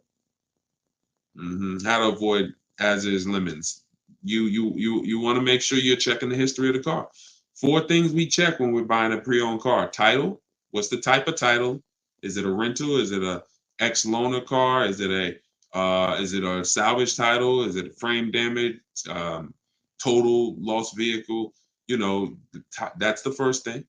Then we go down to accident history. We go to service records. Service records are a huge indicator. Any used car you get, y'all, I'm never going to recommend you buy a used car without teaching you how to look at service records and make sure that the previous owner or owners took care of the car. Third thing is accident history. And then what we're going to do before we do all of this, we're going to check the car online, and we're going to type in. I do something called a reliability and a longevity check. That takes 3 minutes. We go right to Google. We type in the year, make, model, reliability, the year, make, model, longevity, and that's going to tell us if there's transmission issues at 80,000 miles. We'll see it on there. We'll see it in one of these websites. If there's head gaskets issues, if there's electrical issues, we'll see it. So those 4 things that I just told you to do, boundaries. See, you protect yourself by having boundaries. I want you to use those boundaries, and you're going to find, does it prevent the possibility of you ever having a limit or getting a limit? No, it doesn't. Does it dramatically reduce it? Yes, it does. Yes, it does. And that's all we can do. There are no guarantees in life. What I want you to do is have a plan that allows you to protect yourself. And then, in the worst case scenario, something bad happens, this was just a bad event. But it wasn't an event because I didn't know what I was doing. It's not something that happened because I bought a bad car, or I bought a car over my budget, or I bought a car that didn't have a quality history. That's why I'm having problems with this thing. So that's what you're saying now. If some of you may be experiencing that now. Dag, if I would have knew all of this about how to make sure I got a good car, how to make sure that I got the right price, I wouldn't be in this issue. That's what you're saying now. But I want you to be on the opposite side of that. And just knowing what to do will put you on that. So just follow those steps. If you follow those steps, you're good. You don't have to worry about getting a limit. What fees not to pay for? Well, on a purchase, we only pay taxes, documentation fee, and taxes, documentation fee, and motor vehicle fees. On a purchase, that's all we're going to pay. Now, there is a destination charge for new cars that comes on the window sticker. That's to get the car from the factory where it's built to the dealership. So that's built into the price of the car. But those are the real fees. When we get into leasing, you got acquisition fee that's built in. We don't pay attention to fees when we lease because we're comparing percentages. What I teach you how to do, this is all in the book, by the way. Everybody who got their book, shout out to you. DeshonesBook.com. Get your 75% offer. Download my new book, Car Shopping for People That Hate Car Shopping. It's all in there. When you are hold on.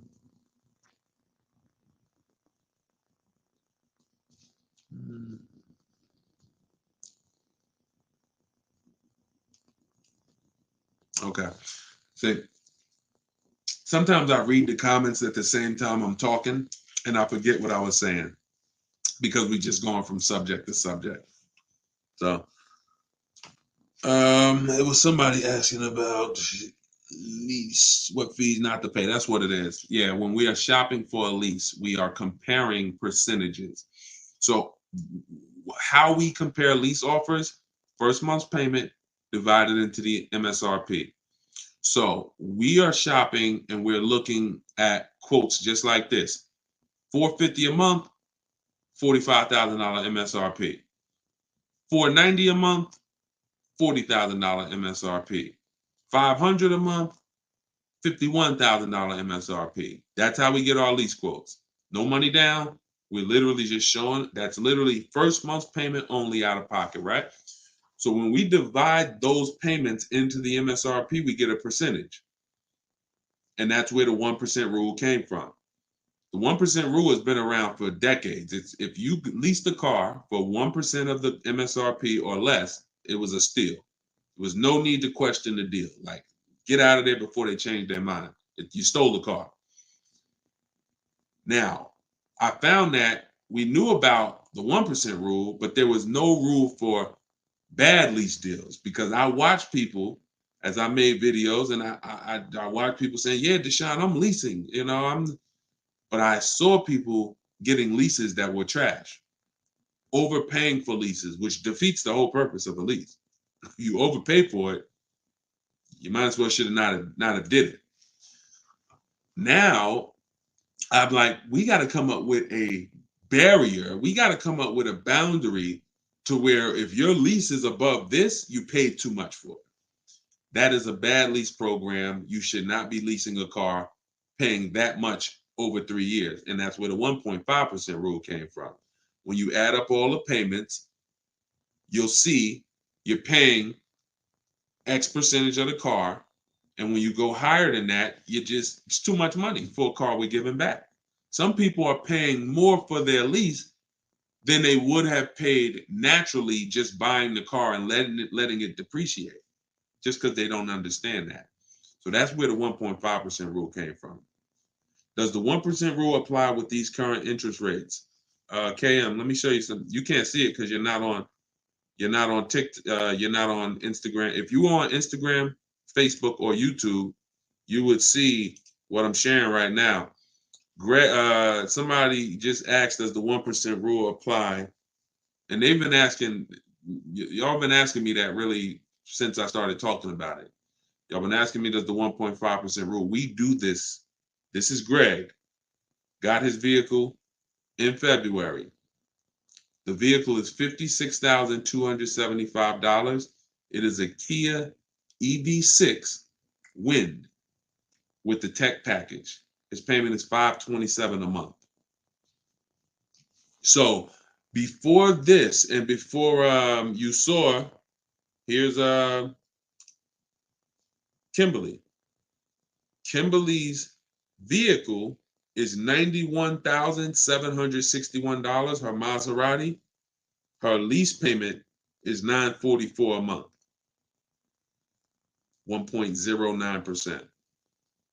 Now, out of all of my members, we have probably 1,400 members, 1,500 in Cars from Home University.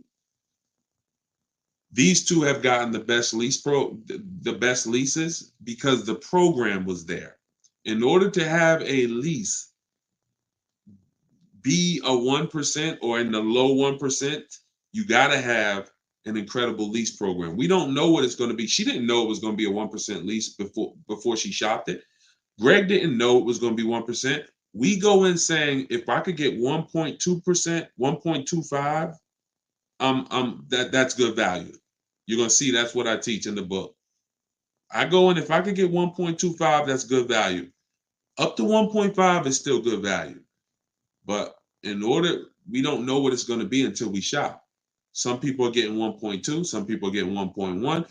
But when you got a dealer that's giving you a huge discount, like Kimberly got, you got a good lease program on the 2023, which she got, and she got, it all things. In order to leave with your best lease deal, you need a huge discount from the dealer. You need them to discount the car the most they can. If they have any rebates, you need them to give them to you, and then you need them to make sure they're not marking up the money factor. And then you that's what comes into a lease. And there's no way for you to get this unless you're shopping competitively. She never saved 20 grand without shopping competitively. So yes, the deals are out here. They've been out here. We've been making deals all through the pandemic, y'all. The deals are out here now. But for those of you who don't want to shop the new way, you want to stay in that old way of shopping, that one-to-one way of shopping. Nah, ain't no deals out here. Ain't no deals out here. It's nothing out here. Everything's overpriced. 1% of MSRP. Yep, you got it. 1% of MSRP. And that's been around for years. The 1% rule has been around for years. All right, so there we have it, y'all. We went over a lot. I'll be back for another hour very soon. If you're on our email list or if you're subscribed to our channels, you will get notifications of when we go live so you can hop on. Everybody who's shopping for a car, I want to make sure that I'm with you to make sure you have the guidance, to make sure you know the strategies, know where the hidden money is, and you save all the money that you're supposed to save, every dime of it. So you can get my book for $24. That's 75% off for our launch. Just came out. It's called Car Shopping for People That Hate Car Shopping. 7 Steps to Saving Time, Money, and Avoiding Dealerships. You can click on see that picture of me on the top of TikTok. Click that. If you're on Instagram, click that picture of me on the top and click that website at the top of my profile. And you'll see a link there that says 75% off my new book. Get your copy, use it, so that way you don't have to remember or try to remember everything that we just went over. Because I know some of you are like, Deshone, man, we just went from a lot of subjects. We're answering all types of questions. If you don't want to remember that, you can have it right in your hand at 75% off. Or you can go to deshonesbook.com or just scan the QR code and get your 75% off. So always a pleasure. No, matter of fact, I'm gonna show you this. And Rain, let me show you this before you leave, before I jump off. You can't even see it, Rain. If you go to any of these other platforms and you watch the replay, you'll see it. She said, I can't tell if it's a man or, oh, no, it's a guy. He said, I've been trying to get a Telluride for years, but the markups are crazy. Let me show y'all this. Let me show y'all this right now. And this is what I tell y'all when I say that to those who are shopping the old way, to those with old strategy or no strategy, ain't no deals out here. But to those who are like, Deshone, I want to learn, I want to use this way to shop, oh, deals are out there. Deals are out here. I'm just going to snatch a couple people I could find that I know have gotten Tellurides, and I want to see. I want you to see what they're paying. Hold on. So this is a $54,000 MSRP.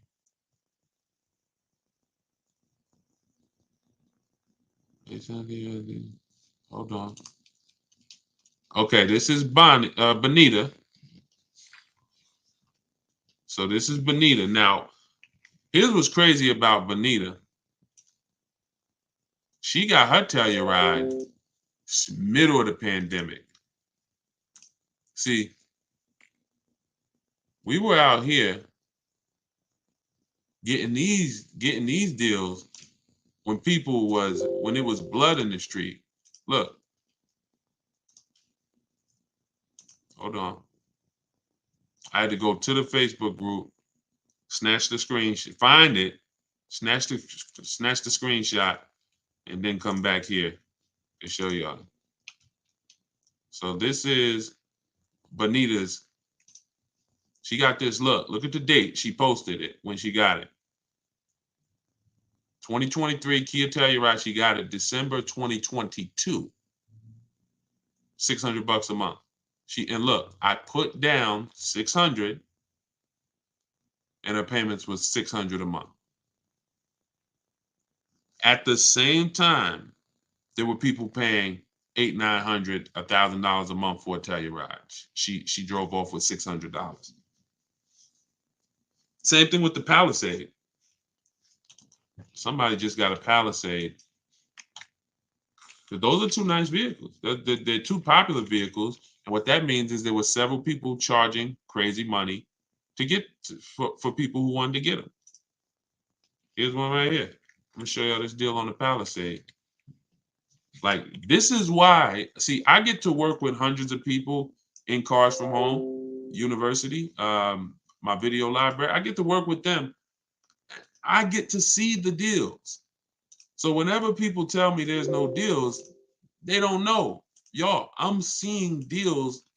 My members, they post their deals 2-3 times a week. Sometimes I'm seeing different deals from every part of the country. So when people say there's no deals, it's just you don't know how to get them.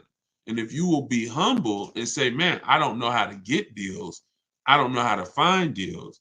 I need to learn how to get them, then you'll be fine. But don't say there's no deals out here, because now you're just closing yourself off. Here's another. This is Charles. Look at the date. March 1st. Got a Hyundai Palisade. Look, 35 dealers. I told y'all what I teach y'all. 25 to 5. 25 dealers get you 5 quotes. Charles went a little further. He connected with 35. That must mean the way I teach you to connect with them is easy. If he went from 25 to 35 like that, that must mean the way I teach you to connect with these dealers is easy, when he could just bump it up to another 10. But look, the offers he got ranged from, look, I reached out to 35 Hyundai dealers and got back 10 quotes. The offers range from 1.23 to 1.66%. That's what I'm telling y'all about how different the offers are going to be. I see you. Thank you, AquaWorks. You're going to enjoy that book. Use it. So when you've gotten your offers correctly, you see the spread. You've never gotten your offers correctly if you say, oh, I got 5 offers, they're all the same. Every dealer is different. You know you've shot correctly when you see this spread like Charles is laying out right here. 1.23% to 1.66% of MSRP. I'm a high mileage driver, so he was price conscious. After counter offering, which is what I teach. In fact, I have in the book a calculator that I invented that you put your offers in to it, and it spits out the counter offer that you're going to email to the dealer. So you cannot close a deal without a counter. We just do this without talking. See, nobody ever said you had to counter verbally, but we counter by email. Look, I never thought I'd be able to afford a car that's almost $50,000. Look at this. $597 a month. MSRP was $48,595 on his Hyundai Palisade. His quote was $597 a month. Y'all, do y'all realize Hyundai Palisades, people out here buying them right now, $48,000 vehicles. Y'all realize with taxes and fees, that's about $1,000 a month payment for 5 years, $900 payment a month for 6 years. He's paying $597. All in my book. This is what I want you to learn. I want you to learn how to shop this way. This is what I'm talking about in these live streams. This is what I'm talking about in my book. This is what I'm talking about in all my videos that I post. It's learning to shop this way. Okay? Competitively, putting dealers against each other, making them bid for your business. You're going to save thousands and thousands of dollars way easier. So get your book. I just wanted to show y'all that because he had mentioned the Telluride. So I said, let me pull up a Telluride deal. Let me pull up a Palisade deal to show you whatever car you think, yo, it's no deals out there. They're telling you that. We getting them all. We getting them all. Doesn't matter. Luxury cars. I had Crystal just got her Porsche Macan. She said, Deshone, dealers were charging me the same price that I'm paying now to that I'm leaving with. I forget how she said it. She said, before I came in, they were charging me that to lease. I think they were charging her $1,300 a month on her Porsche. And she ended up coming in and getting it for like 9 something. All stuff you'll see. You know, I just don't want to keep pulling these, but as this is what we do. I would take y'all into one day when I come on live, I'll take you straight into our Facebook group where we share all of these deals and just show y'all just a bunch of deals. Like, they're everywhere. So if you're on TikTok, go to my TikTok bio, get your book while it's 75% off. If you're watching this, then the 75% off should still be active. Just go click my TikTok bio, click that website in my TikTok bio, click the website in my Instagram bio, and get your copy. If you are watching on Facebook or YouTube, just scan the QR code on the screen. Let me put it back up. Or you could go to deshonsbook.com and get your 75% off. So with that said, I will see y'all in the next hour. Congrats to everybody that got a book. Thank you for being here. Thank you for learning with me. Thank you for engaging. We got a lot more coming. We're just getting started. So stay tuned. I will see y'all soon.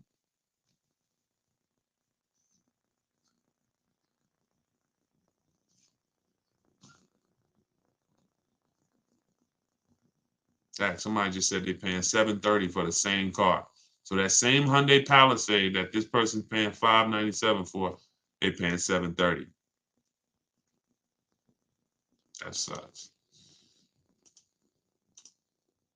And then if you are shopping for a car now or in the next 12 months, I want you to type me in the comments. All right, so we know who we're talking to. And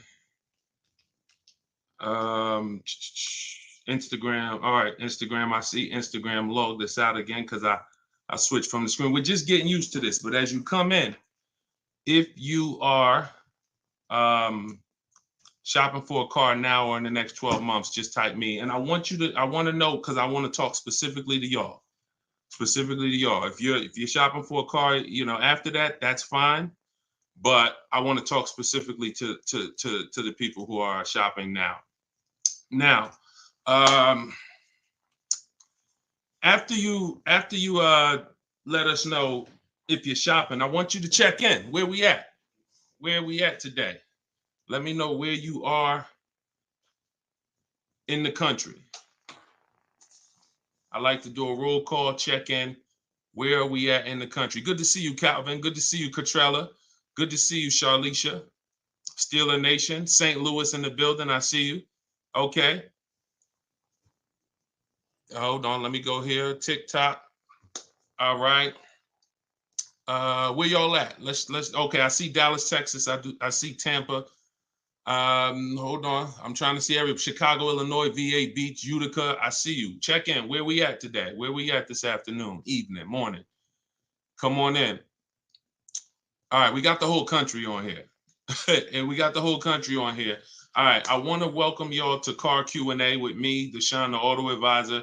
As you come in, if you could spend a minute or two with us, 5-10 minutes, an hour, you're gonna get a lot of value out of it. We're getting ready to do some rapid fire Q&A, and we're gonna be answering all types of questions about car shopping and what you need to know to make sure you're saving thousands on your next car and every car you get after that. So as you come in, if you're not subscribed, if you're not following, you will benefit from hitting that follow button. You will benefit from hitting the subscribe button because we're going to be doing this live show pretty regularly to make sure that you guys have access to all the information. So before we get into Q&A, I want to give people time to come in. I also want to finish up the housekeeping. My new digital book, Car Shopping for People That Hate Car Shopping, is now officially released. We are doing a 75% off sale. It's normally $97. It's a digital book. It has links to videos. It has links to my scripts. There's no guesswork in this, y'all. I want to give y'all a process that y'all can use for the rest of your life without having to worry about, I want y'all to be able to guarantee a success. So if you're on Instagram, you can go to the Instagram bio.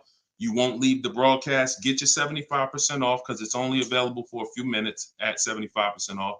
TikTok bio, and then Facebook and Instagram. Y'all can go to deshonesbook.com or you can scan the QR code. So let's go. Let's get your questions going. I want y'all to enjoy using that book. Get your 75% off and enjoy not reading it, enjoy using it. All right. So let me see. Let's start bringing in some comments. Where's our first question? Do I have to get financing? Oh, by the way, in a few minutes, y'all, I'm going to be giving y'all a very, very deep look into a game that's going to help you understand leasing versus buying. So in about 5-10 minutes, we'll start that game and you're going to love it. You'll never be confused on whether leasing or purchasing is going to save you more money after we play this. Do I have to get financing to lease a car? No, you don't. Whenever we lease a car, we are always using the dealer's financing department, their companies, the bank that makes the car. And because we can't shop for our own financing, how do we make sure that they're not marking up the interest rate on the lease multiple offers? There's no way for you to make sure they're not marking up the interest rate on the lease without multiple offers. That is what reveals the true deals when you're shopping for a lease. So there's no interest rate to shop for, but we must protect against interest rate markups with multiple offers because some dealers will mark up the interest rate and never tell you. They'll just give you the quote, and they're depending on you not shopping their competition to find out that they marked up the interest rate on the lease. All right. So when you get your offers, it's always with multiple offers. Shout out to the sharers. Shout out to everybody who's sharing the broadcast. If this is your first time on a live with me here, just type 1. Type the number 1 if this is your first time on a live. I'm near the end of a 3-year lease. Is it best to buy the vehicle or lease another? It's very rarely best to buy. Very rarely. Shout out to the first time viewers. Good to see y'all. Very rarely, if ever, good to buy your lease. I'm going to tell y'all why. Because when you buy your lease, you're buying a used car. When you buy your lease, you are buying a used car. That's all that's happening. So, being that you are buying a used car, you need to know if would I normally buy a used car versus leasing. And the only way it makes sense to buy your lease out is if you're keeping the car another 8 years. I'm going to tell you why. You've already had the car for 3 years. You've already had the car for 3 years. Most people, when you buy your lease out, you're getting another 5 or 6 year loan for the balance. So you're committing to 8 or 9 years of payments on the same car. This spills into bad lease deals. The reason we don't take 48 month leases on a lease, because we're paying too long on a vehicle that we're giving back. We never want to be tied up long term in a vehicle we're giving back. That's the whole point. Leasing is meant to be 3 years, 39 months, sometimes 2 years, depending on what they're offering, in and out, switching cars very fast, always under warranty, keeping our payments low. Okay. Can y'all light up TikTok with the likes? Can y'all continue to tap the screen on TikTok? I see we got a few hundred people. We got about 400 people on total, all the broadcast. Could you actually hit that share button? Because I promise you, y'all, no one will ever get mad at you for sharing my page with them. I guarantee you that. In fact, my goal is to get them to thank you. Hey, thank you for sharing that. I like that guy's stuff. We try not to waste any time here. What about paying cash? VJ Live said, let me put this question up on the screen. If you're on, make sure you're subscribed on YouTube so y'all can see the whole thing, the presentation, when we share these numbers. We can't do that on Instagram and TikTok. So VJ Live said, what about paying cash? I have about 15,000 and I don't want payments, but they keep trying to push me to 20, 25 grand range so I can have payments. Here's the thing. If you can find a quality car for 15 grand, great.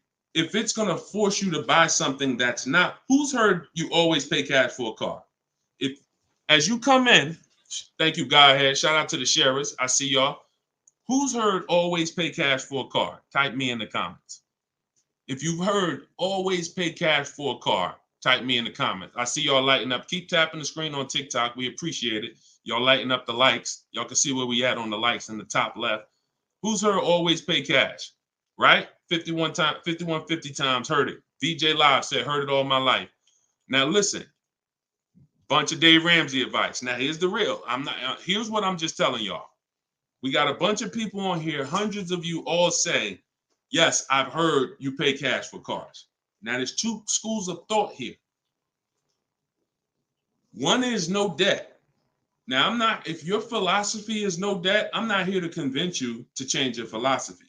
Here's what I'm here to talk to you about. If your philosophy is I want to do what makes the most financial sense, then we'll have that conversation. Because people who could pay cash for cars and don't, they typically are making money on their money. When I was in the dealership, people would come in, they would ask, what are the interest rates this month? If the interest rates were 0%, something special like 0%, 1%, 2%, 3%, if they knew that they were getting 10, 15, 20% returns on their money, they're not going to put it in a car. They're going to use the bank's money at 1, 2, 3%, and they're going to use their money to keep making 10, 12, 15, 20%. That's the philosophy. So they view that as, I'll pay 3%. They view it more as a business transaction than as a leveraging money to make more money. See, some people will tell y'all people who don't pay cash for cars, they're into debt. But I'm here to tell you that when I sat with very, very savvy people in my career with Mercedes and General Motors, I had tons of people who could easily have wrote a check for the car. I want you to know that if your goals are to eventually get into making more money with your money, investing your money, getting 10%, 12%, 8%, trying to beat inflation, then you're going to have a problem putting your cash into cars. Because not only, if let's say we park right now, this is just as answering VJ Live's question, because I got it up on the screen here on YouTube and Facebook. He's asking about paying cars. And many of you, as you sit on the show, you'll see, Dad, that's a similar question. Many of you will see someone's going to ask the same question you have. When we start seeing that we can actually use the bank's money for less, we're gonna realize that when you put $20,000 of your hard-earned cash into a car, that money cannot make you more money. That $20,000 that you just put in the car cannot make you more money. You have maxed out the value of that $20,000. It's in a car, you can't pull it out. You could refinance, but that's not happening. You're going to refinance and just get another loan. The point is, your money's in that car now. So had you had an opportunity to invest that 20 and make 8%, 10%, 6%, 12%, that's what the people who don't pay cash for cars who are wise are doing. I'm not telling you there's a difference. Look, I talk a lot about budgeting. I talk a lot about affordability. All through my book, I have systems and boundaries. The rule of 72 and the 10th birthday, how long of a loan you take, how much, when should the car be paid off? That's all in my book. You can get it 75% off, or you can watch my videos. I'm going to always teach it. But if you want it all in one place right here, get the book, 75% off. It's in my TikTok or Instagram bio. But that's what we got to know. We got to know if we're going to use leverage and use the bank's money, there are extremes of leverage. There is over leverage. And we cannot be over leveraged. That means we're taking a loan that's too much, too long, we just want to borrow to try to afford a car. And you see this a lot with older cars, people buying luxury cars that they really can't afford because, brand new, the car is 80 grand. But if they get a 10-year-old one and they get a 5-year loan, now they're in a 2013 AMG Mercedes with 90,000 miles on it. So that's the opposite extreme. Using leverage and loans to buy things we can't afford. But then the other opposite extreme is paying cash when we don't have to. Finding that balance between getting the car we want, getting the best car we can afford, because you said, hey, I'm trying to find a car for 15 grand. I can't find it. They want me to spend 20, 25. Well, the name of the game is you better learn how to find if there's any cars out there for 15, you better learn how to find them. And you look everywhere, you look over all the marketplaces. And before you raise your budget up to 2025, we have something we do called the perfect budget. You got to go to 17 first.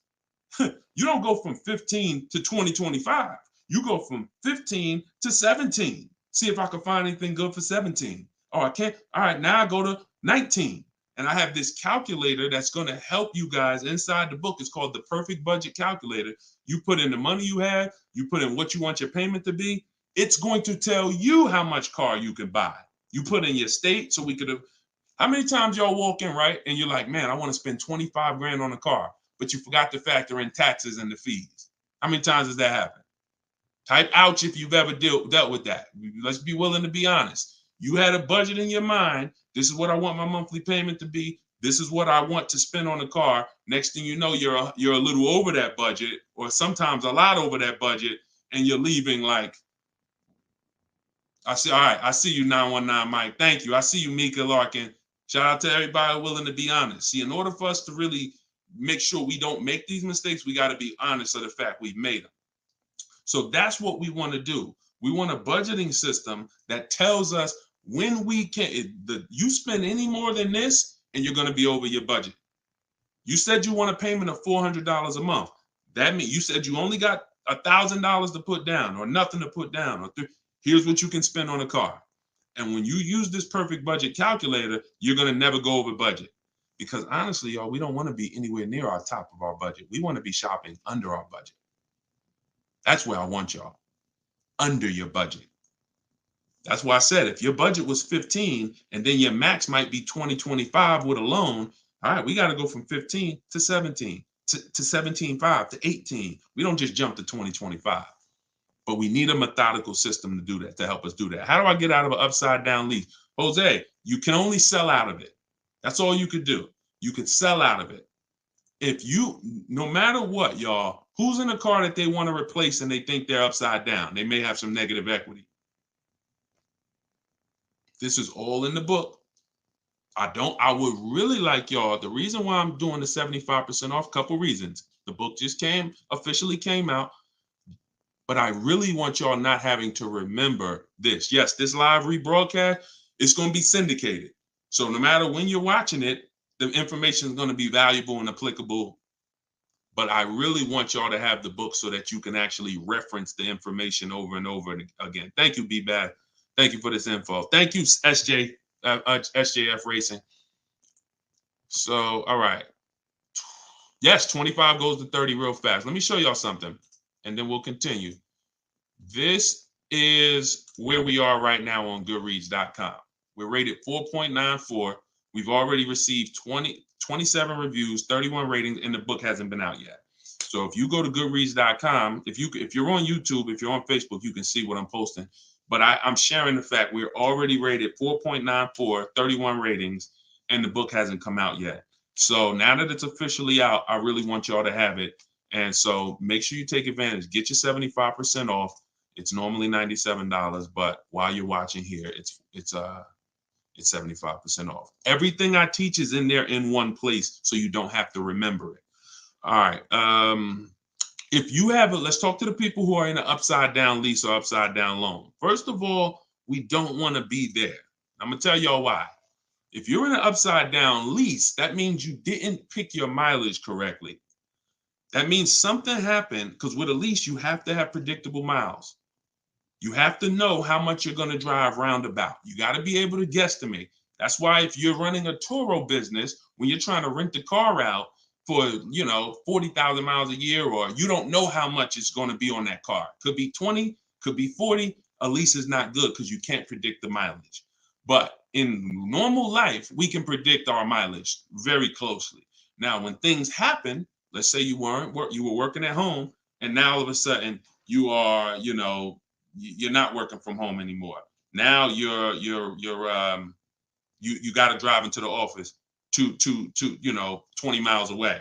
Well, that's a lifestyle change. That can lead to you racking up mileage penalties. But here's what we don't want to do. You don't want to buy that car, y'all. I'm going to tell you why. Every time you lease, you have a price that you can buy the car for. Most times, it ain't worth that. Yes, in the last couple of years, we saw a couple cases where, the buyout prices were good. Before the pandemic, the buyout prices usually were nowhere near what you could get a comparable used car for. So if your car was 3 years old with 36,000 miles on it, the prices they were putting was to make you not buy the car, was to make you send it back to them so that they can handle it and resell it. So if the price wasn't worth it to begin with 36,000 miles, I've seen people, you go over your miles and you're like, I'm over the miles, I'm just going to buy it. The price wasn't worth it with good mileage. The price wasn't worth, if you had 36,000 miles, that car wasn't worth you buying for the buyout price. You actually have 48,000 miles and they want you to pay the same price for it. So it's important that if we have to deal with penalties because we didn't structure the lease correctly, or because we didn't quite know what we were going to be driving, or we had a lifestyle change, taking the penalty and applying it over to our next deal is always, not always, but in most cases, going to be less money than us buying an overpriced car with high mileage now. We cannot just keep buying our leases without doing a market check.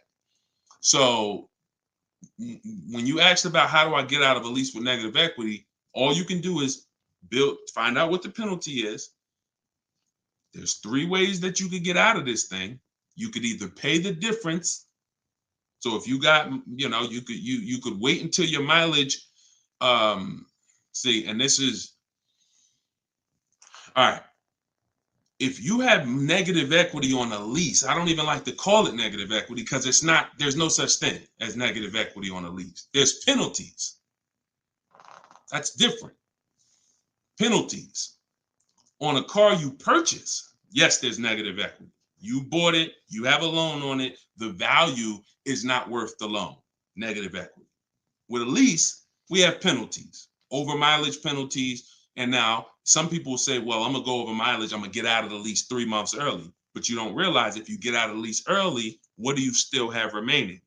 Payments. Three months of payments, 6 months. Who's ever had a dealer say, hey, don't worry about the payments. We'll take care of the old payments. Who's ever heard that? Type me if you've ever had a dealer say to you, don't worry about the old payments. We'll take care of the old payments.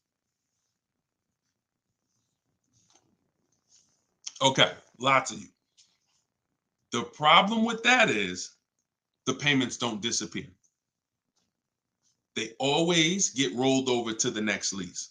They always get rolled over to your next deal. So what I want y'all to start doing is I want y'all to see that. The money is not hitting. When you have negative equity, 5,000, you got this baggage from your old car, it does not go away. It gets either transferred or you can pay off the difference. So the key is to stay out of negative equity, to stay out of penalties, because yes, once you have them, they have to be accounted for. We got to find our great deal, and then we got to bring our penalties over on top of the great deal. That's all we can do.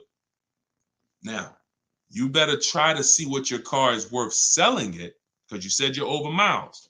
You call your leasing company, you get your payoff, you find out what your cash offers are. Go to Vroom. Vroom's out of business. Sorry, CarMax, Driveway, Carvana, AutoNation, and Kelly's Blue Book Instant Cash Offer. You can go to Car Guru, Sell My Car Too. These are all people that give you cash for your car. That's what your car is really worth, what those companies will pay. Whoever's the highest bidder, we take that. See, what I'm teaching y'all, and some of you are going to get it immediately right here, right now. Some of you, it's going to take a while to get the fact that your money comes when your savings come when you start learning to make people bid instead of getting one offer. You get the most money when you start learning to make people bid.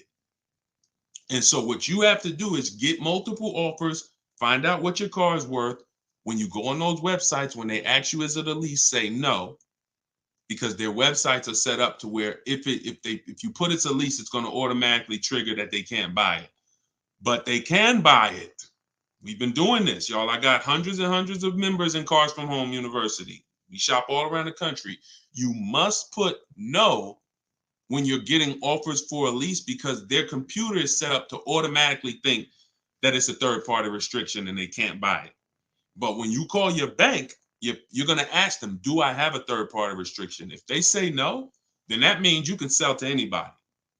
But again, the way these companies are set up, they saw us making all this money on these cars, and the bank said, no, we got to do these third-party restrictions. And there was so many people going to those websites saying, oh, I'm about to sell my lease. And then they would get there, or they would talk to them and they would say, no, we can't buy it because it's a third-party restriction. So they just made their website default to, we don't buy leases, but we do know if you don't have a third-party restriction, they can buy your lease. And it's very important for you to know that.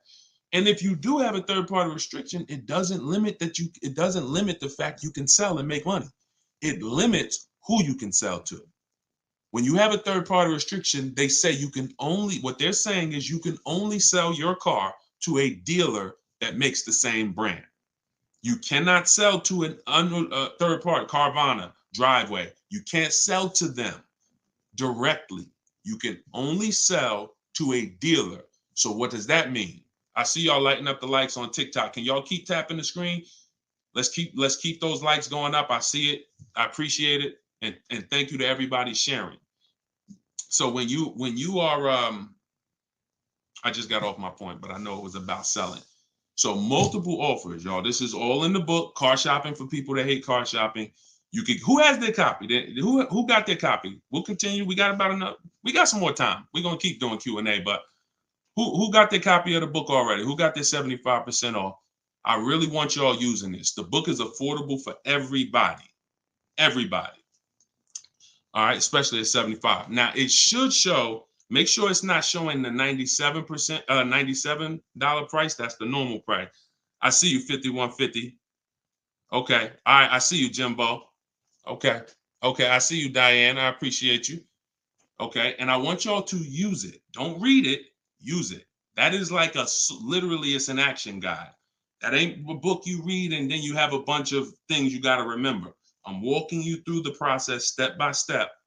And again, everything I teach is in my videos. So I don't hold back in my videos, but I do want y'all to have access to all the information in one place. If you don't want to cycle through all my videos to try to find it. All right, is it worth buying a car from Carvana? That's a great question, Danny. It depends on if it's the best deal in the market. Danny said, is it worth it to buy a car from Carvana? Now, you can put anything in there. You can put Driveway, any of these online sites, online car buyers, online used car sellers. But here's the game that we avoid. We cannot shop from them exclusively, because here's what they try to do. They'll try to sell you a car based on variety.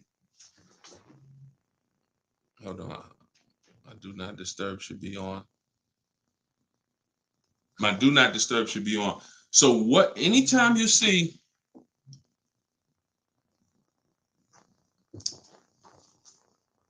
hold on one second. I keep getting a call and I don't know why it always does this. I don't want to lose the people on Instagram. Hold on, Instagram. We got you. All right. We should be back on Instagram now. Okay. So most times, especially when we're selling our cars to these people, you got to realize we sell our cars to Carvana, to Driveway, to all these companies because they pay more than dealers on average. If they're paying more than dealers on average, they're usually not the lowest price. When they're selling the cars, they're usually one of the highest. You can't pay people more than dealers and then turn around and sell for less than dealers. That could be part of the reason why Vroom went out of business. But Whenever we shop for a pre-owned car, Carvana is always on the list. Whenever we shop for a pre-owned car, CarMax is always on the list. Driveway is always on the list. Why? Because we shop everywhere there's a used car. You may have been trained to shop local with used cars or to shop I only go to Car Gurus. Then you're missing the stuff that's on cars.com. You're missing the stuff that's on carfax.com. You're missing the stuff that's on Driveway. You're missing the stuff that's on CarMax. So we got it just the same way. If we were buying a baby stroller, we're gonna go to Walmart, right? .com. We're gonna go to Amazon, right? We're going everywhere, right? That's the same way we got to be when we're shopping for used car. Carvana is just one marketplace, and unfortunately, there are people who shop from them exclusively because they're like, "Oh, I just love Carvana. I don't have to go into the dealer," and they don't realize that one, you can buy, what I teach you won't be in a dealer more than 30 minutes, and also, if I'm not checking their prices, I'm gonna overpay, and I'll literally have I didn't have to go to a dealer, but I got a car in my driveway that I could have got for $5,000 less if I just shopped around the right way. I did just mention Auto Trader. Auto Trader's on our list, Alex.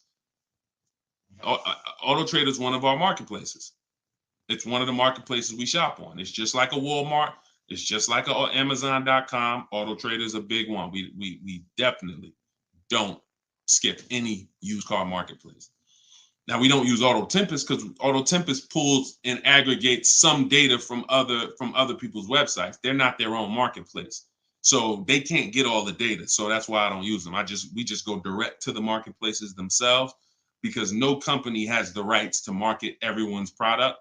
And so as long as no company has the right to market everyone's products, the only way we're going to see all the product is by being on all the marketplaces. But I'll show you how to do this quick. This shouldn't take you more. Look, y'all, this is going to sound crazy, but it shouldn't take you more than 60 minutes, 90 minutes to get your best deal on a car. No, 90 tops. Tops. Not only do I want y'all saving thousands, I want y'all to save time. Deciding what you want, shopping, test driving, that takes time. That's fun. Getting the deal, that should not take you more than 60 to 90 minutes when you learn how to get bids. Okay. And the more you stick around, the more you use what I teach, you're going to make deals and save more money in like less time. I don't want to spend more than 60, 90 minutes getting my car deal, and I don't. All right. Ivan said, planning to get a new car ASAP. What are the steps to prepare that you would suggest? Well, first thing is to know whether you're buying or leasing. Let's go into this game. All right, let's go into this game. Thanks for reminding me. Now this is a game that I've done this on in some master classes. This is also in Cars from Home University, my video library. So what I want to show y'all is this game I like to call Who's Winning. Okay? This is why. Now listen, we get ready to make some people mad at some people. I don't want y'all to get mad, but once y'all see this, y'all are going to be mad at some people who taught y'all bad information about leasing, and it's cost y'all money. This is always step one. Now I'm getting calls from Facebook. How could this is so weird. I don't get how the heck I have my phone on do not disturb and I'm still getting calls. That is so weird to me. Got to figure that out. So bear with us, Instagram. Instagram is always the one that has to bear with us, but all right. So this is what we're doing here. And look, go to YouTube or go to Facebook and watch the rebroadcast. Rob Rue said, where do I purchase the book? Everybody who wants to purchase the book and get the 75% off, if you're on Instagram or TikTok, go to my bio, click the picture of me, go to my bio, you'll see a link, and then you'll see 75% off. Grab it. You won't even leave the broadcast, so you don't have to worry. You'll be right here. You'll still be able to hear me. And then if you're on YouTube, or you could go to deshonsbook.com. If you're on Facebook, go to Deshon's Book, or you can scan the QR code. So what we're about to do, I want y'all to I'm going to ask y'all a question. We're going to go down the road and we're going to compare two different people here. People who buy a car and people who lease. This is step one. Before you think about how much you're getting how much you're going to pay, your budget, any of the things, do I have down payment? Before we think about any of that, I want y'all to know what the most important question is. That's leasing versus buying. So on this screen, I'm comparing a person who leases and got a brand new $40,000 Jeep Grand Cherokee 2024. Now, I want y'all to look at this if you're on Facebook and Instagram. If you're on Facebook or YouTube. This person with a good lease deal is paying $500 a month. $500 a month for a brand new $40,000 car. Now, the person who purchases, some of y'all know every $5,000 on a loan is about $100 per month. So if you're looking at a $40,000 car, you're looking at about $800 per month on a 5-year loan. Now, I got this person in here on a 6-year loan at $675 a month. That's how much this car costs. 6-year loan, 3.99%. $675 per month. Let me ask y'all a question. Looking at this screen, who's winning so far? Two people drive off the lot in a brand new Jeep Grand Cherokee. They have the exact same vehicle. One is white, one is gray. One person's paying $500 a month. They're leasing it. One person's paying $675 to buy it. $675 for 6 years. Who's winning, the lease or the purchase? Put L or P. We're just talking about, literally, we just drove off the dealership. You sitting in this car next to me. We got the same truck. I'm paying $500 a month. You purchased it. You're paying $675. Who's winning? The lease. Exactly. If you're saying purchase, you're missing it. You and me are in the same car. I'm leasing the same car as you for $500 a month. You're paying $675 a month. Same exact car. Who's winning? Exactly. See, Rob, and these are the things where we can't look. There is no, the purchaser is not winning. It's not, no, it depends. We have to go straight up. We have to go straight up by the numbers. See, that's where we lose at. We lose with all of this subjective, oh, well, it depends on how we look at it. No. You're driving a 2024 Jeep Grand Cherokee. I'm driving the same vehicle as you.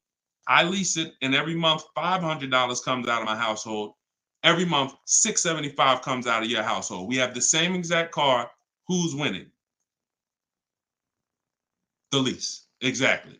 That's what we got. We're going to go down the road. And listen, go subscribe to YouTube. Watch we're going to syndicate these episodes. So you might be watching the syndication. It doesn't change the value.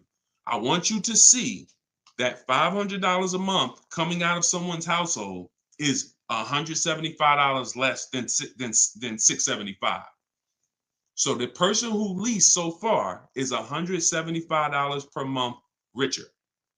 Every month, the person who's leasing over here is $175 per month richer. Now let's go to the next slide. Now, 3 years later, person wants to buy. Now, here's the thing about the purchase. There's an amount you owe. On a 6-year loan, they would owe $24,000 at the end of 3 years. I've already done it. You can watch this. That's how much the balance on their loan would be. It would be $23,400. So that's the amount they need to break even on the car. Now, mind you, they've already spent $175 per month more than the person who leased. So they're $6,300 poorer. You can see they're $6,300 poorer. See, I want y'all to see that everything that you're doing when you're not leasing is trying to catch up to the person who got a great lease deal. Everything from the moment you purchase, you're putting so much money out into the car compared to the people who get great lease deals that now your only goal is to catch up to them. This is why this is step one right here. Go to YouTube, watch it on YouTube so you can get the whole view. So 675, 500. Now, this vehicle, y'all, is 40,000 brand new. What is a 3-year-old vehicle worth after? If it was 40,000 brand new? What is it worth after 3 years? 40,000 is a fair estimate 24,000. I tried to look at what I believe a fair estimate is for a 3-year-old vehicle resale value. If we purchase a vehicle for 40,000 in 3 years, when we go to trade it, 36,000 miles, is it fair that vehicle, a fair estimate is about $24,000? You're not getting 28. Let's be honest here. We're not buying a vehicle for 40, coming back and get 28 3 years later. So here's the problem. When we get 20, you're not getting 28. And don't let the last 2-3 years of having high resale values confuse y'all. Don't do that. You will destroy yourself. You don't want to. There is no class, Solomon. There is no class. This is the class. Just tune in and lock in. Like, this is serious financial education that is going to be simple if you just focus on it. If you buy a vehicle for 40, the average that you're going to see that vehicle when you go trade it in is you get about 24 on. That is going to be a good cash resale value. And that's what happens to most people. And as you can see, they still owe, if your vehicle's only worth 23,400, I mean, if your vehicle's only worth 24, but you owe 23,400, you're breaking even. This is nothing. Like, I've already spent so much more than the person leasing, and now when I go to trade my car in, I'm not even able to get enough money to catch up to them. I'm not able to I'm $6,300 behind the person who leased when you purchase, and I'd have to get all that money back to make it worth it to have bought. That's why, y'all, when you buy your cars and trade in, you notice how much you always worry about how much you're going to get for the car. Y'all notice that if you're a person and you buy your cars and you keep them 2, 3, 4, 5, 6 years, you notice how you're always worried about, man, that's all you're giving me for my car? That's all you're giving me? Nah, you got to give me more than that. You know who doesn't worry about that? Keepers. Anybody in here who buys a car, keeps it till the wheels fall off, you never worry about what the car is worth, right? Because you're using all that value. That's what we do when we purchase. But here with a lease, you're always behind. If you purchase a brand new car compared to a person who leases, you're always behind. You can't catch up with them. You're paying too much money. So this is an intro. We didn't even talk about the fact, what if the person has an accident? And I really like wish that y'all could see this on YouTube. And can y'all see the screen on Instagram? I don't know. Are y'all able to see the slides on Instagram? I don't know what view y'all have on Instagram, but we're not talking about if the person has an accident. If the person has an accident in the car that they own, you lose two grand of your value. So the buyer is always behind. Now we can go down the road. When we go down the road, you'll see that eventually the person starts catching up, but it's only after 8 years. You can't catch up to somebody who's paying $175 a month less than you to drive the same car as you. That money just keeps adding up. And we were taught that we're supposed to purchase, but only if you're long-term. That is when you purchase. 8 years, nothing more. All right, so I got to see how I'll probably try to do this and go deeper when I can get some. It's hard to do it because they can't, everybody can't see it. So just watch the replay of it, and you'll be able to see it. But this is the difference, y'all. Queen Mama said, I'm a keeper and I need to break. I need a break from car payment. See, but let me ask you, can I ask y'all a real question? Why are car payments the only payments we need a break from? Let me ask y'all a very real question, because car payments we need a break from, but we're okay with cell phone payments. We're okay with insurance payments. We're okay with car insurance payments. We're okay with, this is like a cost of living. And I don't have a problem when it comes to financially, I want to pay cash for a car, and I'm just going to keep my debt down, and I'm going to make sure that, the interest rates are high right now, so I'm not going to look to borrow. I'm just going to pay cash. That's fine. Paying cash as a savvy move is like, the bank's money is too expensive. I'm not investing, I'm not investing my money in anything. I'm just going to pay cash. But why are car payments the only ones it's the only payment we look and say, well, I want to avoid that. We don't do it with houses. We don't do it with anything else in life. And sometimes it makes us get a bad car because we like, oh, I'm just going to save up $8,000. I'm just going to say. Meanwhile, if we knew how to properly structure our deals, we can get the best car for our budget, under our budget. Because y'all know all cash is saved up payments, right? All people be like, oh, I'm going to pay cash. If you save up $20,000, that's just a bunch of saved up payments. Yeah, she said, I'm tired of house payments too. I understand. And again, if we have the cash and we can go and we can look, I'm going to teach you how to pay cash for cars if it makes sense.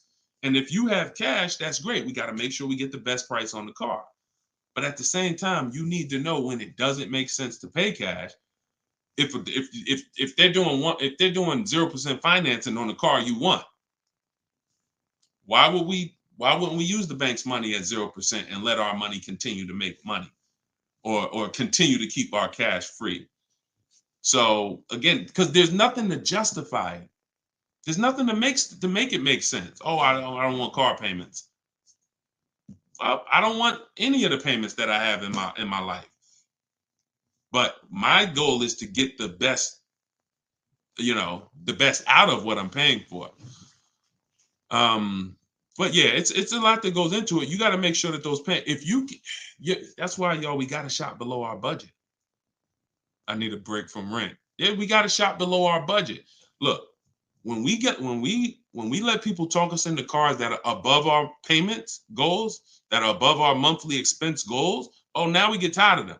But if your monthly budget was $500 and you went in and you left with a great car at $450, $425, you ain't really tired of that payment. You're tired of the payment, right? Like, you're tired of the payment that's $700 when you really didn't want to go above $650. Now you're like, dad, I'm paying $700 for this car. Dad, I'm getting tired of this. When you're under, you don't get tired when you're under your budget.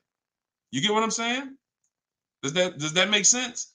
Type I don't know, $, if that makes sense.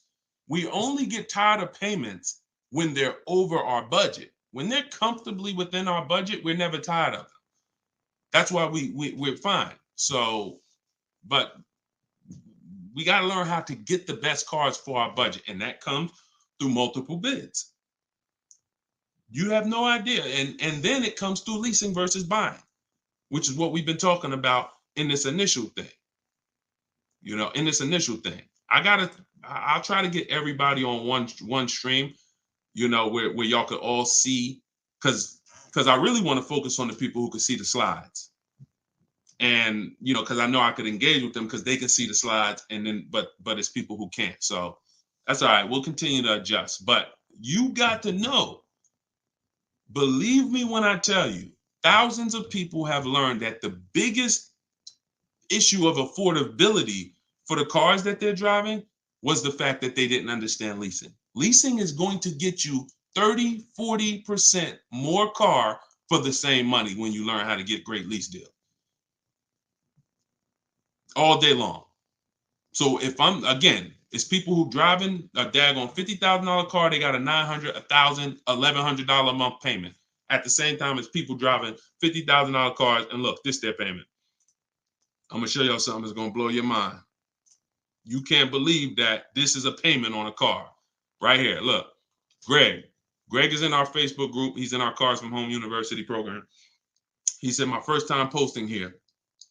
His MSRP on his car that he got, it's a Kia EV6 Win with the tech package. $56,275 car, y'all. $56,000. That vehicle, if he went in there and said, I want to purchase that, you know, man, I'm not leasing nothing, you know, how much is it? That vehicle is $1,100 a month on its best day. 5-year loan, $1,100 a month. If he stretches out the loan 6 years, maybe it's $1,000 a month. I don't ever recommend you go above a 6-year loan. When we get into structuring our deal, y'all gonna hear me talk about the rule of 72, 10th birthday. We don't ever want to go above a 6-year loan. It's very risky, and it's a sign of affordability. We can't afford the car. It's like a 40, 50-year mortgage. So the point is, if he walks in to get that car, he's leaving with $1,000 car payment. Same car. Look at what he got, y'all. Shopping multiple offers. The dealer that won the bid, his payment is $527 a month. $527 a month. He gave him first month's payment and he drove off. He said no other dealer came close. Some people may have shopped that car and said, Deshone, I was shopping a lease for that car. They was telling me it's $800 a month. Absolutely. That's normal because the overpriced dealers that we don't buy from are going to take their shots. But in order for us to see that, wait, this car is not really $800. The best deal on this car is $527. We have to shop multiple offers. Now, it's not always going to be that dramatic, but I promise y'all, when y'all shop multiple offers, it's going to blow your mind. The best deal to the worst deal is going to be $3,000 to $5,000 different. And you're going to see that some of the dealers that you've trusted the most, that you've been buying from, maybe your family been buying cars from them, some of them may be the ones to take the biggest shot at you. So you have to shop multiple offers. But how does, y'all see how there's no comparison to that deal Greg just got? $527 a month. Another person's driving the exact same vehicle paying $900. This is how, when y'all see these videos of that, people average car payment is $1,000. How? Because they don't understand leasing. They don't understand leasing. Once you understand leasing, you'll understand how these people are getting jammed up and how you may have gotten jammed up in a high car payment for a car that you might feel like, yo, I'm paying way too much money for this car. And then the opposite side is, if we are purchasing, we have to make sure we are getting the best price for the car and we are getting the best interest rate we can get. Does he lease to buy? No, we don't do lease to buys. We don't mix the two. Leasing is its own benefit. That's a great question. Great question. Let me put the banner back up for those of you who want to get the book. See, if you don't want to have to remember all of this, grab your book. My new book is called Car Shopping for People That Hate Car Shopping. It's digital, so you could download it, be literally using it in 2 minutes, and just go to deshonesbook.com. It's 75% off for our launch, and you can get your copy. If you're on Facebook or if you're on Instagram or TikTok, you could go right to my bio, click the link in my bio, get your copy while it's 75% off. Price goes back up to $97. I think after 30 minutes. All right, so your payment is over $1,100 now, and look, that means your loan is probably somewhere around 60 grand or more. Depends on how much it depends on what your term was. So if your payment was $1,100 a month, on a 5-year term, that's a $60,000 loan. That's about a $5,500 loan on a 5-year term. So you want to look at other ways to acquire that car. Is there a way that I could have been in this car for less money? Now, watch this, Gigaware, because he's being honest. My payment's is $1,100. If you are buying that car and your intention is to keep it, and that means your intention is to keep it for 8+ years, you're going to pay off that car, and then you're going to just, start to once you don't have a car payment, you can start to catch up to the person who leased. because the person who leases is always going to have a payment. That's the downside about leasing. There is no opportunity for you to pay off the car, and you don't want to. Again, it's not like when you're not keeping cars long enough, you're getting great lease deals. It's not, the goal is not to pay off the car. The goal is to drive the most car I can for the least amount of money. That's the goal with a lease. The goal with a purchase is to now pay off the car and start to now keep the car long enough for the depreciation to cool off. Depreciation is the value that it loses every year. Thank you, Becky. Good to see you as well. Long time. Great to see you. So depreciation is the value the car loses every year. When you buy a brand new car, you lose 20% the first year. Then you lose 15%. Then you lose 15%. Then you lose 12%. Then you lose 10%. And as you keep the car longer, it gets to a point where you're only losing 5% or so a year. But you must keep that car long enough to get to that point. And what many of you have been taught to do, you may have been taught to, man, I buy my cars and then I'm replacing them in 3 years. I'm replacing them in 5 years. Now you know I'm replacing my cars when they're losing the most value. That's not when you want to replace a car. You now bought the car, it's losing value like crazy for the first 6, 7 years. Now, perfect. It's going to cool off now. It's paid off now. Now I can start to recoup some of all that money that I put into that car. But most people don't do that. You may have been taught, I just go and get another car and I start the process all over again. So not only are you never getting to benefit, not only are you always having a payment anyway, you're not getting the benefit from all the money that you're putting into these cars. You're never allowing the depreciation to cool off to where you got no car payment and you just got a car out there and you can stack some of this money up. It just happens all the time. It's an issue of not understanding leasing. Leasing is for short-term people less than 8 years. Purchasing is for long-term people more than 8 years. And don't worry, we'll continue to go deep on this. All in the book.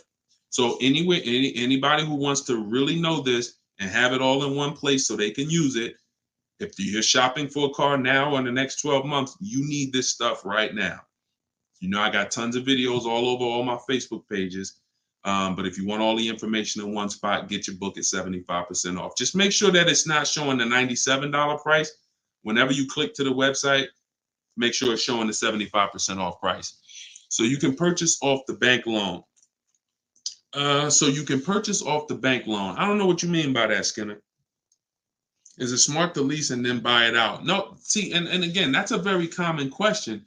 Yo, what's the benefit of that? I mean, somewhere along the lines, we heard about leasing to buy. We don't want to, you're only leasing because you don't want to buy the car. You're buying the car because you want to keep it and take care of it for the long run. I see you, Dr. Coop. Congratulations. She said, I got the book. Enjoy it. Use it. Don't read it. Use it. And, I really can't wait to hear your success story. There's no reason. Look, when I'm going into a lease, and you got to have this in your tool belt. Some of you, your children are not going to keep a car 8 years. You're going to need to set them up to get a great lease. Yeah, you might be a person who like Deshone. I just buy my car, man, I keep it 10 years. If that's you, type K for keeper. Most times, if you buy your cars, you keep them 10 years, type K in the comments for keeper. Thanks, Ambi. Said keep killing it. Appreciate you. If you are, the book is called Car Shopping for People That Hate Car Shopping. It's in my TikTok bio and it's in my Instagram bio. But I think you only got, it's 30 minutes. You could get it for 75% off. While everybody is on, you could get it 75% off. Okay, so keepers, you are not, you're not worried. That's when you buy. When I'm going into lease, I'm not thinking about keeping. We don't want to mix the two. Leasing is, I'm going to get a great lease deal where I drive a brand new car for pennies compared to purchasing. Or for a small percentage compared to purchasing. That is a lease. My goal is not to buy the car. It's not to buy the car. You see, when we keep, we win. When we lease, we win as long as we're getting good deals. But it's people who are mixing the two, and that might be you, and that's where we lose. We buy and then we trade. We buy and then we sell it in 2 years, 3 years, 4 years. We tired of it. Oh, I'm gonna go switch out of this. That's mixing. The other one is you lease and then you purchase the lease. So you lease your vehicle and then you go buy it at the end. That is mixing. You don't want to mix because the benefits of leasing are laid out. The benefits of purchasing are laid out. Very clear, separate benefits. When you mix the two strategies, you lose the benefits. And again, most people who would tell you they bought their lease, they're buying it with a 5 or 6 year loan when they've already been paying 3 years to lease it. The lease is 3 years, the loan is 5 years, that's 8 years. And I'm gonna tell y'all how this happened. How I figured out this was so bad. I'm gonna be honest with y'all. I was in the dealership one day. Somebody comes in. They're like, "Hey, I want to replace my car." So I go out and I look at the car. I ask them what they owe. No, I don't think I asked them what they owe. They come to the dealership. They say, "Yeah, I got a car out there. I want to trade it in for a new car." And I'm like, "Okay, that's pretty normal. Let's take a look." Here's what happens. I say, "What year is it?" And they'll say, "Well, it's a 2018. I'm just using like a real example. Like they say, "Oh, it's a 2018. Now I'll ask them, "How long have you had it?" And they'll say, "Well, I bought it brand new. So I've had it 5 years, 6 years." Now, follow me, y'all. Everybody on here, I want your opinion on this. Person comes up and says they've had a car for 6 years. They've bought it brand new. They've been paying on that car for 6 years. Don't you think that car should be paid off by now or almost paid off? Yes or yes. Type Y if you understand. Person bought it 6 years ago. You go out and I'm like, "Okay, mister, how long have you had it?" They're like, "I've had it for 6 years." So I'm like, "Okay, perfect." Everybody's saying yes. So this is what I'm thinking. This is how I found out buying your lease was a bad idea for most people, if not all. So I go and I say, "Okay, great.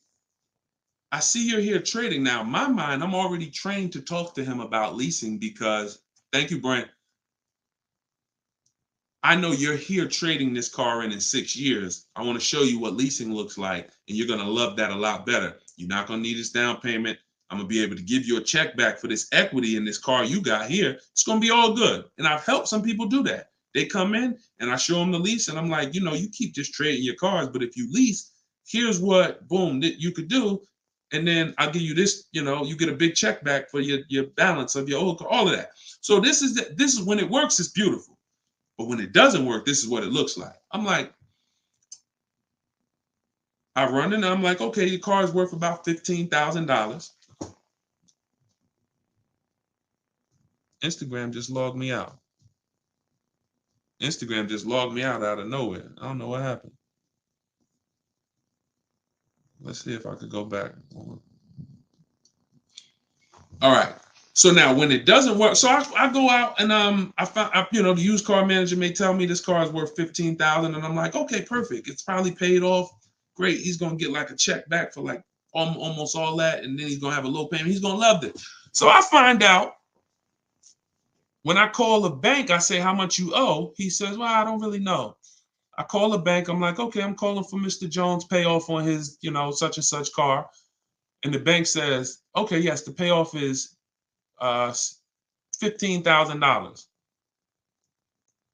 I'm like, "Wait, 15,000? How could he still owe 15,000? This doesn't make sense." I look at him and I said, "The bank is saying you still owe 15,000 on the car." And he's like, "Yeah, okay, yeah, I didn't know how much I had owed." I said, "Wait a minute. Didn't you tell me that you had this car since it was new?" "Yeah, and you told me you had it for 6 years?" "Yeah. How do you still owe?" And he said, "Oh, I leased it first, though. What I did was I leased it for 3 years, and then I had bought it at the end." And I'm like, "There we go. That's the problem." You leased it for 3 years. Most people, when they're buying their lease, they're going to put a 6-year loan on it, which means 6 years later, from the day you bought it, from the day you originally leased it, 6 years later, you've been making payments and you still have 2 more years of payments left. That's actually, I'm wrong. That's 9, 3 years of payments left. Happens all the time. So I literally, y'all, smart people on here, you'd never take a 9-year loan, right? Type never. You never take a 9-year loan. If you're enjoying, please subscribe to the YouTube channel. If you're not subscribed already, we still got probably 400 or 500 people on here throughout all the platforms. If you, whatever platform you're on, make sure you're following us, because this is the stuff we do. You would never, right? You would never take a 9-year loan. But the same adamant, we're adamant we'd never take a 9-year loan. We got to see every single time. Thank you so much. I appreciate the gifts on TikTok and all the platforms. We got to take, every time we hear about buying our lease out, unless we're going to pay cash for it, which is another discussion, but most people are not. They're going to take a 5 or 6 year loan out. So as soon as you hear lease to buy, as soon as you think lease to buy, I want you to think 8 or 9 years of payments on the same car. That's why it's a bad idea. That's why it's a horrible idea. Okay? Now, if you are comparing, we had somebody in our group yesterday who was asking about buying his lease out because he's going to give the car to his parents and because they're going to keep it long term, and the value of the car compared to the value of a similar used car is a great deal. That's different. Buy it. Because all you're doing when you're buying your lease is you're buying a used car. It's your car. I used to help people buy their lease. Hey, they come out of the office, we switch the plates because we got to re-register the car. And I'm like, okay, so how was it? Now they just signed up for a 5-year loan, 6-year loan on a car that they've already been in for 3 years. They're not really excited about it. You know, I've had the car for 3 years. At least when you go buy a used car, you're excited about it. You're excited, oh, nice, it's new to me. But when you buy your lease out, you're not really excited. Thank you, man. Y'all going crazy with these gifts and everything. I appreciate it. So these are the things, like what I want y'all to have. As long as you stick with me and you learn what I teach, you're going to have clear boundaries that you operate in that always protect you. That's the name of the game. There's clear things I do. There's clear things I don't do. I know I have rules. I have boundaries. And what I want y'all to get familiar with is the 8-year rule. The 8-year rule is the first rule. It says if you're not keeping your car 8 years, you should not be buying it. You can't outlive the depreciation. You cannot outlive the depreciation compared to someone who purchases. Now, it's too much to go deep on right now. We'll go deep because I know some people thinking, oh, Deshone, but if I pay cash for a brand new car, I'll pay less overall. Yeah, but if you pay cash for a brand new car, you're still laying out all the money. You're still laying out all the money and you're still trying to get that back. You're still, oh, I paid 30 grand, 40 grand, 50 grand.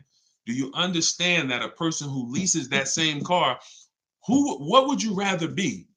Big dog who thinks you're big dog because you're going to write a $50,000 check, or a person who comes in and says, I'm going to get that car for $500 a month. Do I want 50 grand coming out of my bank account going into a car, or do I want $500 every month?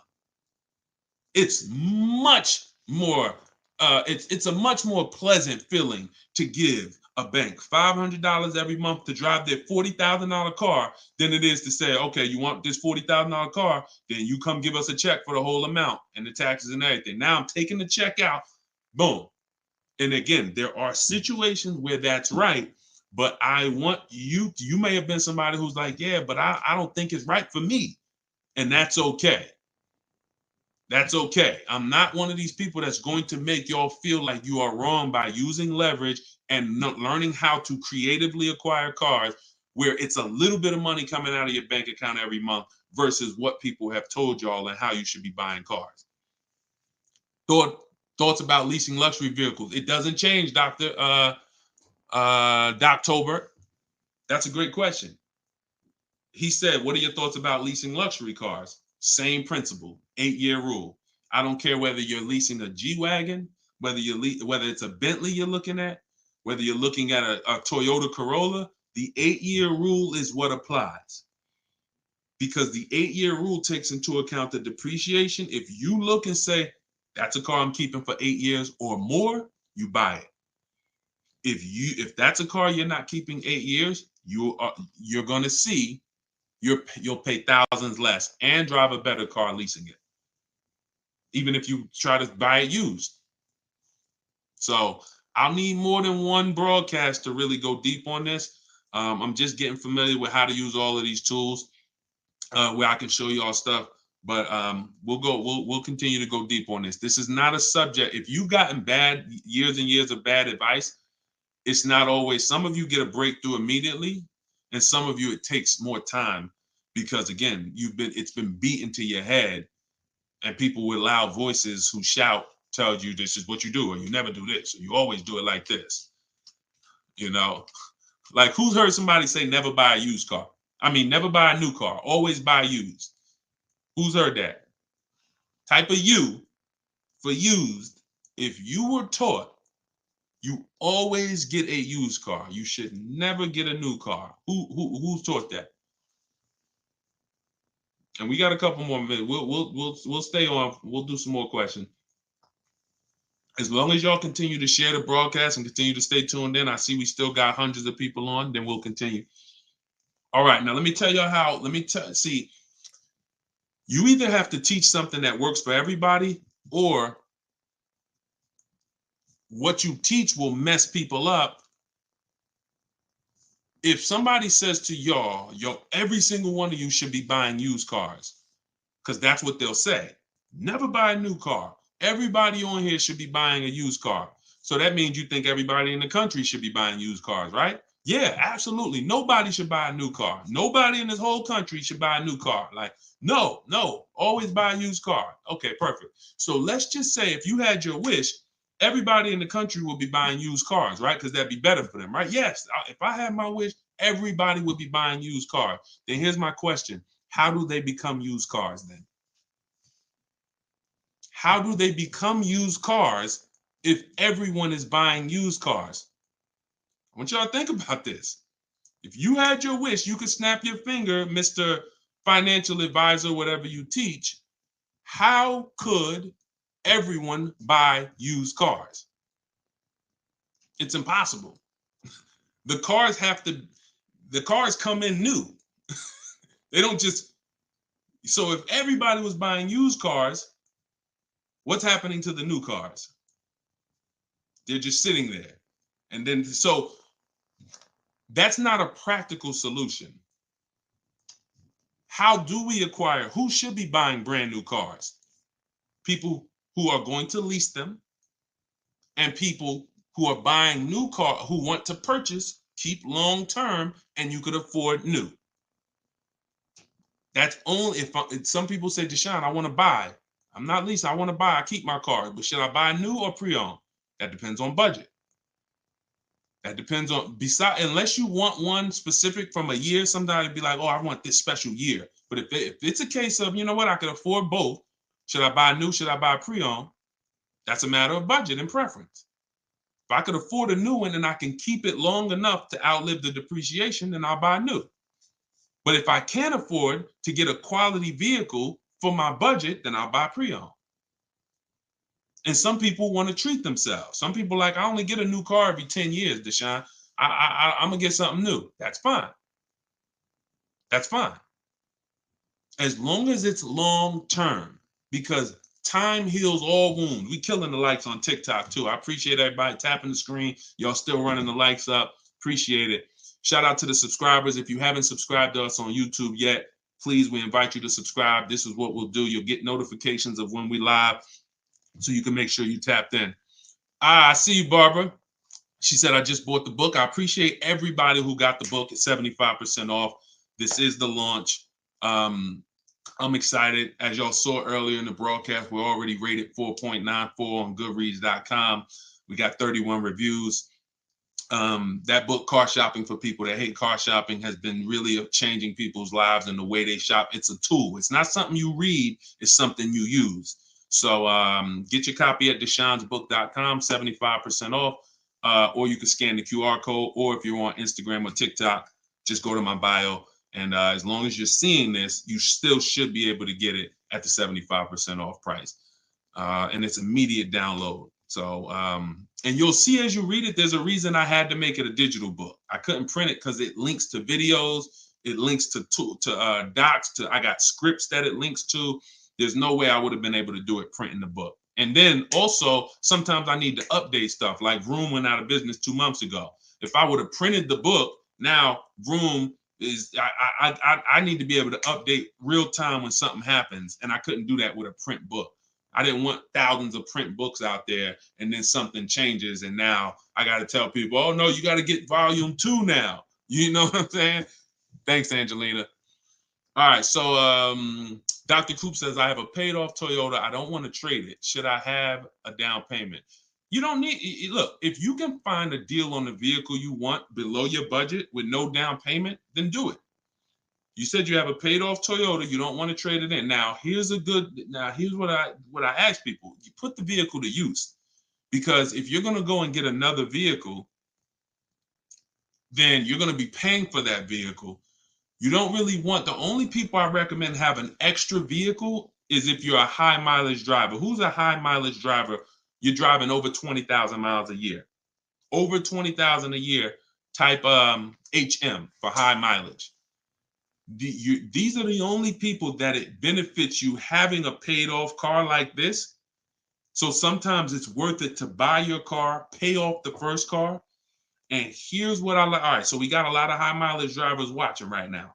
So I have a strategy in the book, and what you'll hear me talk about is really 2 routes for high mileage drivers so that y'all can stop having all this negative equity when you come in to replace your vehicles. What typically happens with high mileage drivers, and the reason I suggest to them 2 cars, 1 car payment, is because they're putting so many miles on their vehicle, but your loan is a normal loan. Your loan is a 5-year loan or a 6-year loan. Those loans are made to go down for the normal or average driver. And even the average driver is going to have negative equity on these loans in the short term.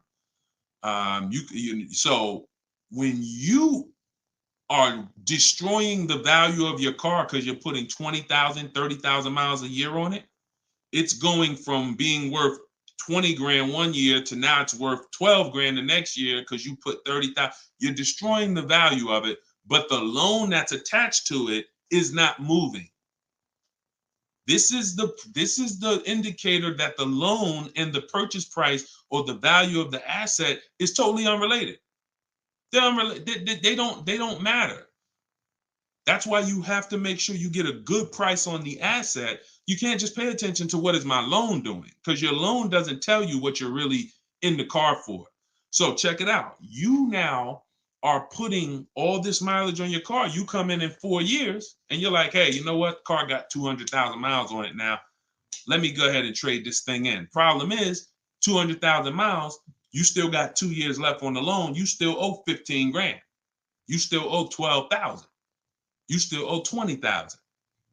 And you are now seriously hurting your value, your next deal, because all that baggage you got to come to this next deal.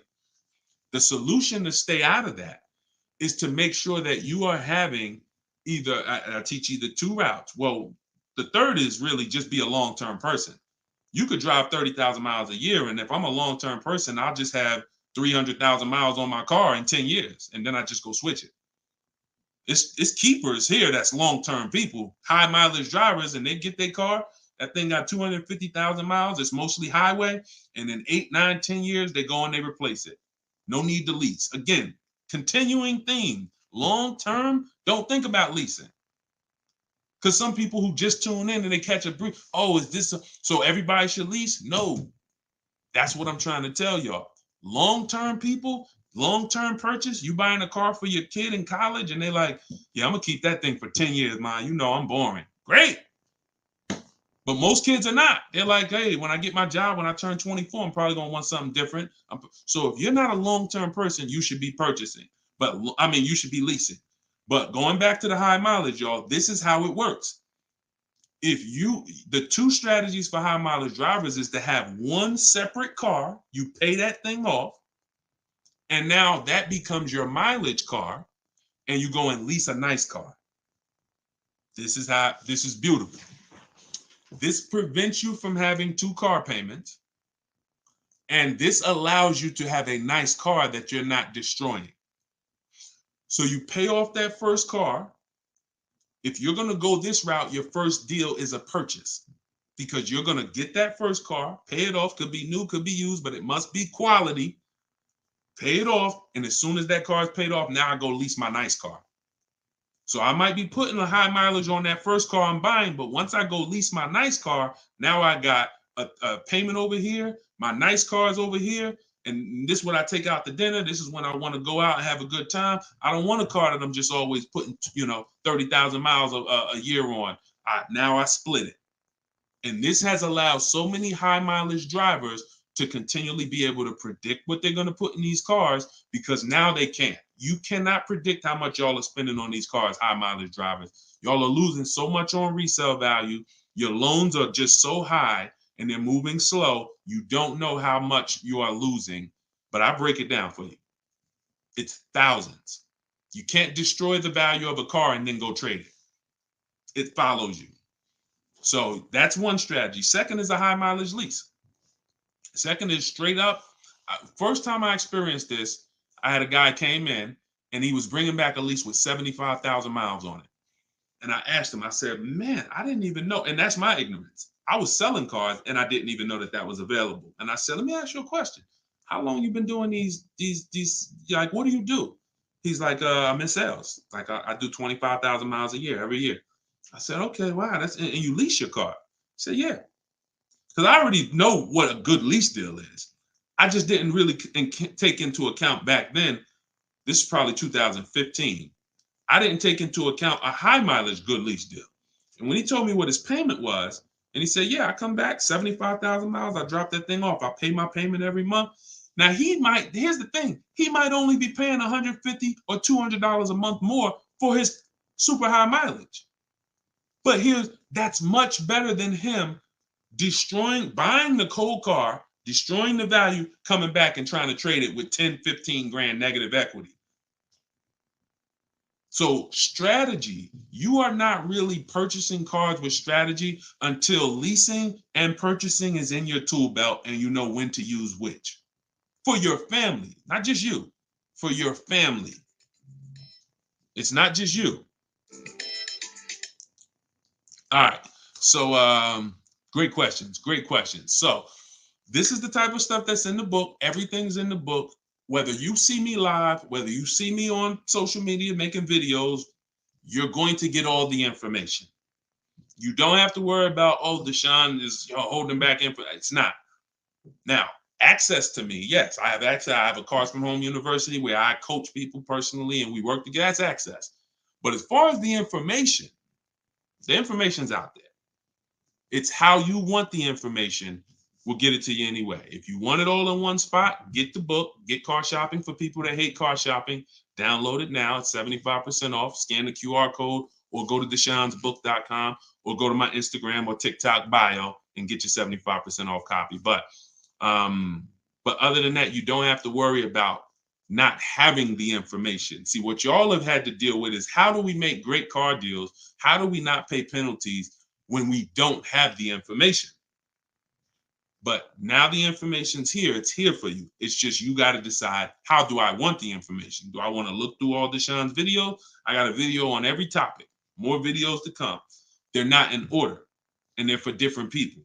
Some of you are going to purchase used cars. Some of you are going to lease. Some of you are going to buy a new car. Some of you are going to pay cash. Some of you have good credit. Some of you don't. So throughout all those videos, you got to sort through that. In the book, you're only following one path. When I do videos, when I do a book, it's like one path. Let's stay focused so that we can keep you on track.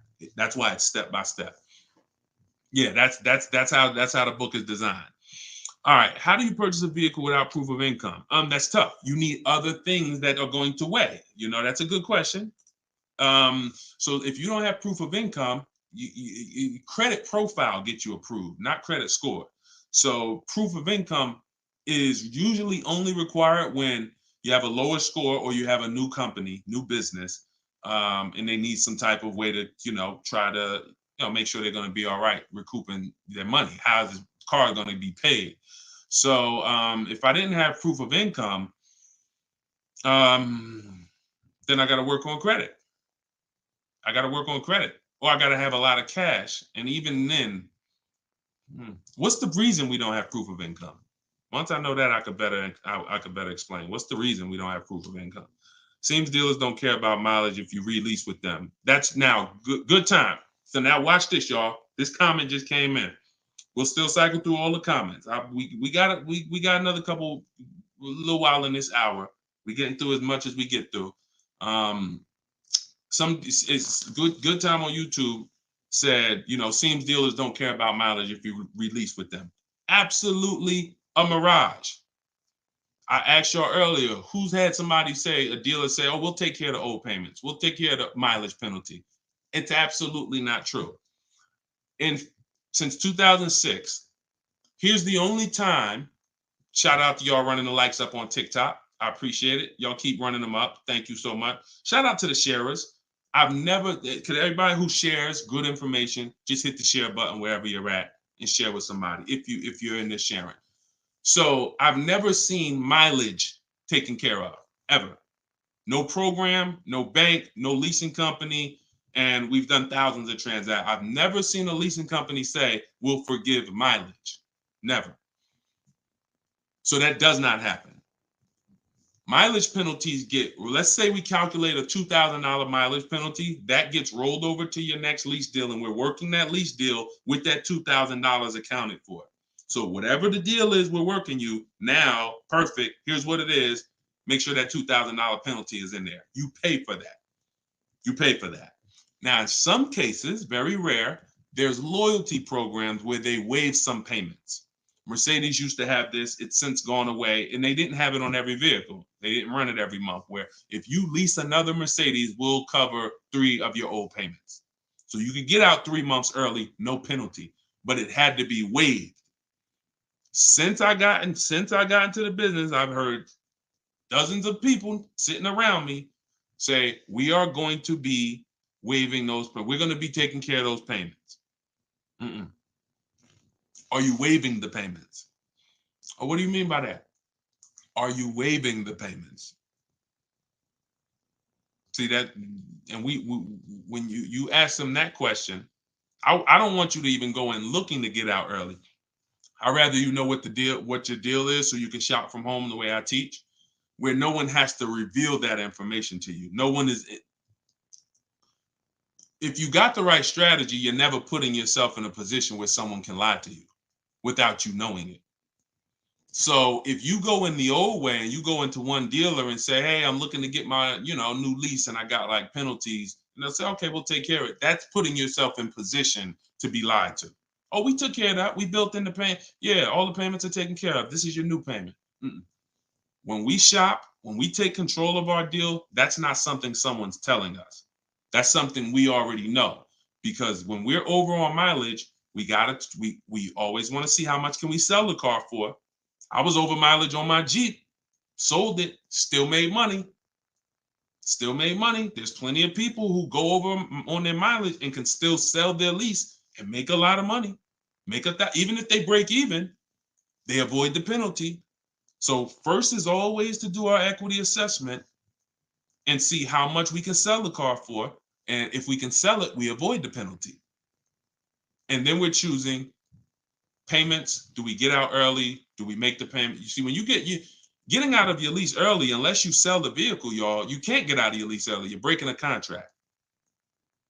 So I don't want y'all I don't want y'all using language or comfortable with language that cost you money, because you've heard people say this for years. Oh, I'm just going to get out of this. No, you're going to get out of it and you're going to pay penalties for that. So because they've taught us, or you've been taught, oh, you can get out no problem. You call the dealership, hey, you know what, y'all? I bought so many cars from y'all. I know I'm supposed to keep this lease for how many years? It's supposed to be 3 years, Mrs. Johnson. Okay, yeah, but I think I'm ready for something new already. All right, well, when can you come in, Miss Johnson? See, they're never gonna say, just so you know, Miss Johnson, if you break the lease, the penalty is gonna be, pretty significant because you contracted for 3 years and now you're getting out. So we're gonna have to roll over probably about $3,000 or $4,000 or $5,000 to your new lease. So no, they'll just come in, get you in, and all right, here's your new payment, Miss Johnson. You don't realize that I'm paying $100 more for this car than I could have been paying if I just waited. But because you've been taught to be a payment shopper, it doesn't matter to you. But somebody who's financially savvy, who's like, man, I don't want that extra $100 coming out of my house for the same vehicle. You're not going to do this. So we cannot ever believe what dealers say about penalties, about, oh, we'll take care of that. We find out, can we sell our car to avoid the penalty? Or if I can't, I either got to pay the payments and get out earlier, or I'm going to stay in it and just take the mileage penalty. That's not a bad idea most times, y'all. Sometimes people will call and say, yo, I'm going over mileage. And I say, okay, well, based on how you're going over, you'll only be over by like 2,000 miles. That's only $500. Oh, I thought it was going to be more than that. Nah, you're going to be over by 2,000 miles. Just, wait till the end. And then when you get your new car, build that 500 into the deal, and that's it. Or just pay the $500. Because very rarely are people, oh, I was supposed to drive 36,000 and I'm doing 100. That's just, wait, something went wrong here. What the heck happened? I can see you were supposed to do 36 and you did 40. You're supposed to do 36,000 miles. You did even 45. Maybe you got a different job. But I mean, how we have to structure our leases right so that if you know you're a high mileage driver and you take a 10,000 mile a year lease, shame on you. Like, we can't do that. We can't do that. Some people, oh, I'll just buy it at the end. You're killing yourself. You're killing yourself. The residual value, you're going to put a ridiculous amount of money on those, or a ridiculous amount of mileage on that car, and you're going to buy it in 3 years with 90,000 miles on it for the same buyout price that was estimated from your 10,000 mile a year lease. They estimated this buyout price is for a person who brings the car back with 30,000 miles on it. Here's the price. And then you bring it back with 90 and you pay the same price. Oh, I'm just going to buy it because I went over on the miles. No, killing yourself. You're realizing the loss. So again, this is why we want to be in your life. This is why I'm doing my best to be in your life so that you can avoid these things. Anybody who really wants to have somebody, like, we're set up. We've been doing this for 3 years as far as a company, providing education. So, whether it's hundreds, thousands, dozens, we're set up to make sure that everybody who wants to protect themselves and get the best deals are able to do it. Paula, got my book. Phenomenal. Use it. Everybody that got the book, thank you. I appreciate you, brother. Thank you so much, Lord. I appreciate you. We're going to be doing these lives regularly. I think, this is the best format. I like to come and interact and really answer questions and really show y'all, why I want you to start treating cars, buying cars and leasing cars, getting cars like buying small houses. Most people treat getting cars like going to Walmart and getting a TV, big screen. You come back home and you're like, man, it's like you get an itch, but you get an itch for a $30,000 decision or a $10,000 decision. When you start planning out your car purchases the way I'm going to show you, and you go in with a system and a strategy, the way that's taught in my book is 7 steps. First step is deciding whether you lease or buy. 7th step is delivery. So by the time you get to step 7 in my book, by the time you get to step 7 of what I teach, you should be picking up your car or it should be being delivered to you. So it's not about learning and reading and then, okay, Deshone, I just read everything. I just learned everything. I just watched all the videos. Now I'm ready to go get my car. No, we're going to you learn by doing. And if I teach you a different way to shop, different things to do, by the time you get your car, you're going to be like, oh, I didn't need Deshone to tell me what to do step 1 through 7. I just needed him to tell me this is step 1, do that. And then when I'm done, I come back. Okay, Deshone, I did step 1. What's step 2? Here's step 2. Do this now. Okay, perfect. Let me go on these websites, do step 2. Perfect. Just did step 2, Deshone. Perfect. Here's step 3. Do this. And we found that that has been able to guarantee success for so many people. And that's how they're able to get the same deals that I get. Like this is this lady right here, this young lady, like Taupe. She got a BMW $54,000, $54,750 BMW, putting dealers against each other. She got it for $690 a month. She got the protection plan and raised it up. Her payment on that BMW. Now, mind you, if you can see on YouTube, if you can see on Facebook, you can see this slide. $690 a month. People are paying for that $54,000 BMW. People are paying $1,100 a month to go in and purchase that car. $54,000 is $1,100 a month with no money down because she didn't do any money down. $690. You see what I'm saying? Some of you might be looking, and quite honestly, some people may watch it because we're going to syndicate this. Whether you're watching this live or in syndication, doesn't change the value. You might be driving that same car, and you might be looking and saying, "Yo, I'm paying $1,000 a month for that car. She's paying $690. I put $8,000 down. She put no money down." We can't compare. You think Dave Ramsey, God forbid, and look, shout out to Dave Ramsey. I love what he teaches in terms of financial literacy. I love that he teaches people to invest and build for retirement and make sure I love that. But there's an area that he doesn't know what he's talking about, and that's when it comes to cars. See, look, credit is a big part of what, it has a lot to do with me helping you. Y'all don't hear me teaching credit. It's important. It's a complimentary topic for us to talk about. I talk cars, how to make sure you pay the lease for them. Yeah, maybe natural. Let me get some credit tips too. Rodney, you could just go right to my TikTok bio, grab your book. It's 75% off. Click the link in my TikTok bio. You think she can ever listen to someone that tells her you shouldn't be leasing? She knows when to lease and when to purchase. She's not in love with that vehicle. She's not keeping that vehicle 8, 9, 10 years. So how can I drive this vehicle for the lowest amount of money in my household? I'm going to shop all my offers. The dealer that wins the bid, I'm going to see what it is. Oh, look at that. It's $690 a month. I'll take it. This is how we are going to keep thousands of dollars in our household. As things continue to go up, I need you guys to be spending, I need you not only to be making sure your cars are below your max budget so that every single month you're not growing tired and weary of your car payment. That means it just needs to be below your max budget. And then the second thing we need is to make sure that you are driving the best possible product for that money. You could be below budget and look at what you're driving for the money, and you're like, yeah, I'm below budget, but could I have gotten a better car for this money? Could I have gotten more car for this money? And I'm here to tell you that when you understand leasing, you're going to see there's no comparison. $690 a month for a daggone $1,100 a month vehicle to purchase. So short term, less than 8 years, we always lease. We never purchase. Now, in another episode, when we start talking about, in another segment, we'll talk about overpriced leases because every lease is not equal. Y'all gonna learn. We can't, every lease deal, even when you learn to shop, you must learn to shop.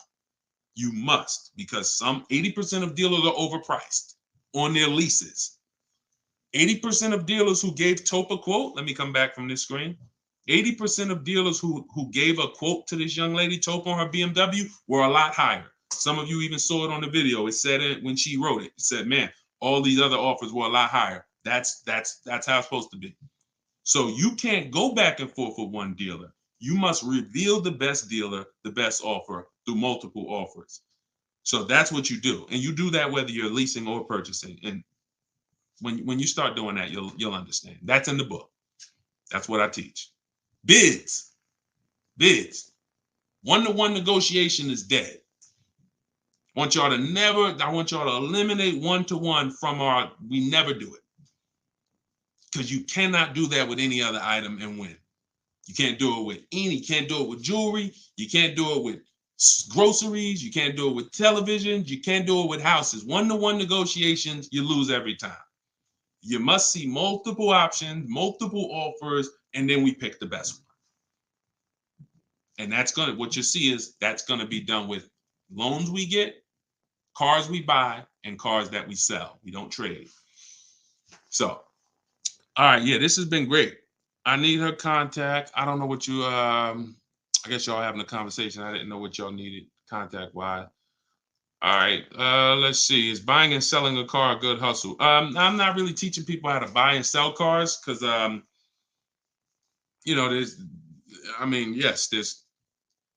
if you want to go into the car business, that's not what I teach. Do I have to log out to purchase the book? You shouldn't have to. Let me try to reset. Let me know if it's still showing the $97 price or if everybody was able to get the 75% off price. Let us know. All right. I just reset it. So it should give you an opportunity to go back in there now and get it at the 97% off. All right. Buy dealer loaner cars. It depends. Those can be great opportunities. But again, we still need something to compare it to, Tina. Tina on Facebook said, buy dealer loaner cars. Now, we will buy or lease a loaner car if it's a great offer. So when we reach out to dealers, you'll see in the book, I teach you to go to the website because I give you my scripts. I tell you what to say. Some of you could do it by phone if you want to call a dealership and try to get multiple offers, but I would only speak to a sales manager. And even then, you got to just make sure that you but only speak to a sales manager. But the point is, if they have a loaner car, it needs to be so much better than what I could get a brand new one for. So if, for instance, if the dealer that wins the bid is offering me $3,000 off on a brand new one, but a dealer with a loaner car is only offering me $3,000 off or $3,500 off, and it has 3,000 miles on it, I'm going to go with the brand new. But if I don't have anything to compare it to, then I might think 3,000 off is a good offer for the loaner car. See what I'm saying? See, price assurance is when you guarantee. I want y'all, listen, if you want price assurance, type PA in the comments. You want this every time you make a deal. Price assurance means I guarantee that I paid the lowest price that I could have paid. That's called price assurance. I want you to understand, some of you have been, though, is that possible with cars? That's what I want you to move from now on. I never want you to make another car deal without price assurance. How do you get price assurance? Multiple offers. It's the same way you get price assurance when you're buying groceries, when you're buying, spaghetti sauce. I saw enough offers to know there was nothing out there less. I went in, I looked at one brand and said, I gotta have it. I like those. And it was $1 off. And I thought price assurance is the best thing with a car because you literally can look at all these offers and say, this is the best one. It's amazing when you realize you're the prize. Some of you'll be like, man, I haven't been treated like I'm the prize. I know, we're gonna change that. So when you use the systems that I want you to use, you'll realize, dang, I've been the prize the whole time. You mean all of these banks and credit unions would work this hard to try to give me, it's all these options I got? It seemed like before I really didn't know all my options. That's right. But when you now change the way you shop and you now move into a bidding mindset, everyone I'm going to do business with must win the bid. The bank, the credit union must win the bid. And then I'm going to give the dealers a chance to see if they can beat it. Now they bank's going to get a chance to bid. Very soon we'll talk about how to do that without affecting your credit. I want to show y'all this bank bidding war process. We have a specific way we shop for loans, credit unions, banks. We let dealers access our credit, and the way it shows as one inquiry when it comes to affecting our score. You must learn that, because when you see how much money is in the loans, you're gonna be mad. You're gonna be like, dang, I never shopped around the way I should have for my loan. I never shopped around. That's fine. No, there was no one to tell you. Now there is someone to tell you that if you have a $30,000 loan and the interest rate is 5.9, if you could have got 4.9, that'd have saved you $1,000. You get what I'm saying? If you have a $50,000 loan, 1 point on the interest rate, say you $2,000. So we must imagine if you could get 2 points lower, say you $4,000. So we are excited to try to get money off the car. We're going to be just as excited to make sure we're not giving that money in our loan. The banks are not loving us because we don't want the banks to like us. We want the banks to say, man, we barely making any money on this loan, but we'll take it. You don't want the bank to say, oh, every time they need a loan, they just come right to us. They love us. Give them 5.9. They don't ask no question. Give them 6.29. Give them 7.2. Whatever. They're not gonna shop. No, we don't want that. So, all right, y'all. So I will be back for another segment. These are the things we're gonna continue to do. We'll be live on all 4 platforms. We look to partner with more platforms in the future. So if there's a platform that y'all think we should be on streaming, let us know. Right now, we are, Facebook, Instagram, TikTok, and YouTube. So it's been great. We had probably, consistently 400 or 500 people on here. And so if you want to get your book at 75% off, as long as the timer hasn't come down, you should click the TikTok bio. Name of the book is Car Shopping for People That Hate Car Shopping. If you Google it, you'll see it's already rated 4.94 on Goodreads. We have 31 reviews. So we're on our way to being a 5-star bestseller. And it's really the people using it. So I want you all to use it. Get it for 75% off. Normal price is $97. Download it immediately. Start to use it. If you're on YouTube or Facebook, you can scan the QR code and get your copy, or go to Deshone's book. Mm-hmm. Yes, Mandy. Facebook is the same handle. Deshone the Auto Advisor on every channel, whether it's YouTube, Facebook, Instagram. It's always Deshone the Auto Advisor. So we'll be back to answer more questions. We'll be talking more about leasing, but we'll be talking more about deal structure, shopping, how to check and make sure cars are reliable. There's a lot of cars going out here with bad reliability ratings, bad longevity ratings. So they are not the cars that we need to be buying for keepers. We got things we got to look out for, y'all. Like this is the tip of the iceberg. We're buying a car to keep. You know how many people have bought a car, it wasn't quality? We didn't check longevity. I thought I was going to keep it 8 years, 10 years, but car started giving me issues, transmission issues at 80,000 miles. I didn't know that.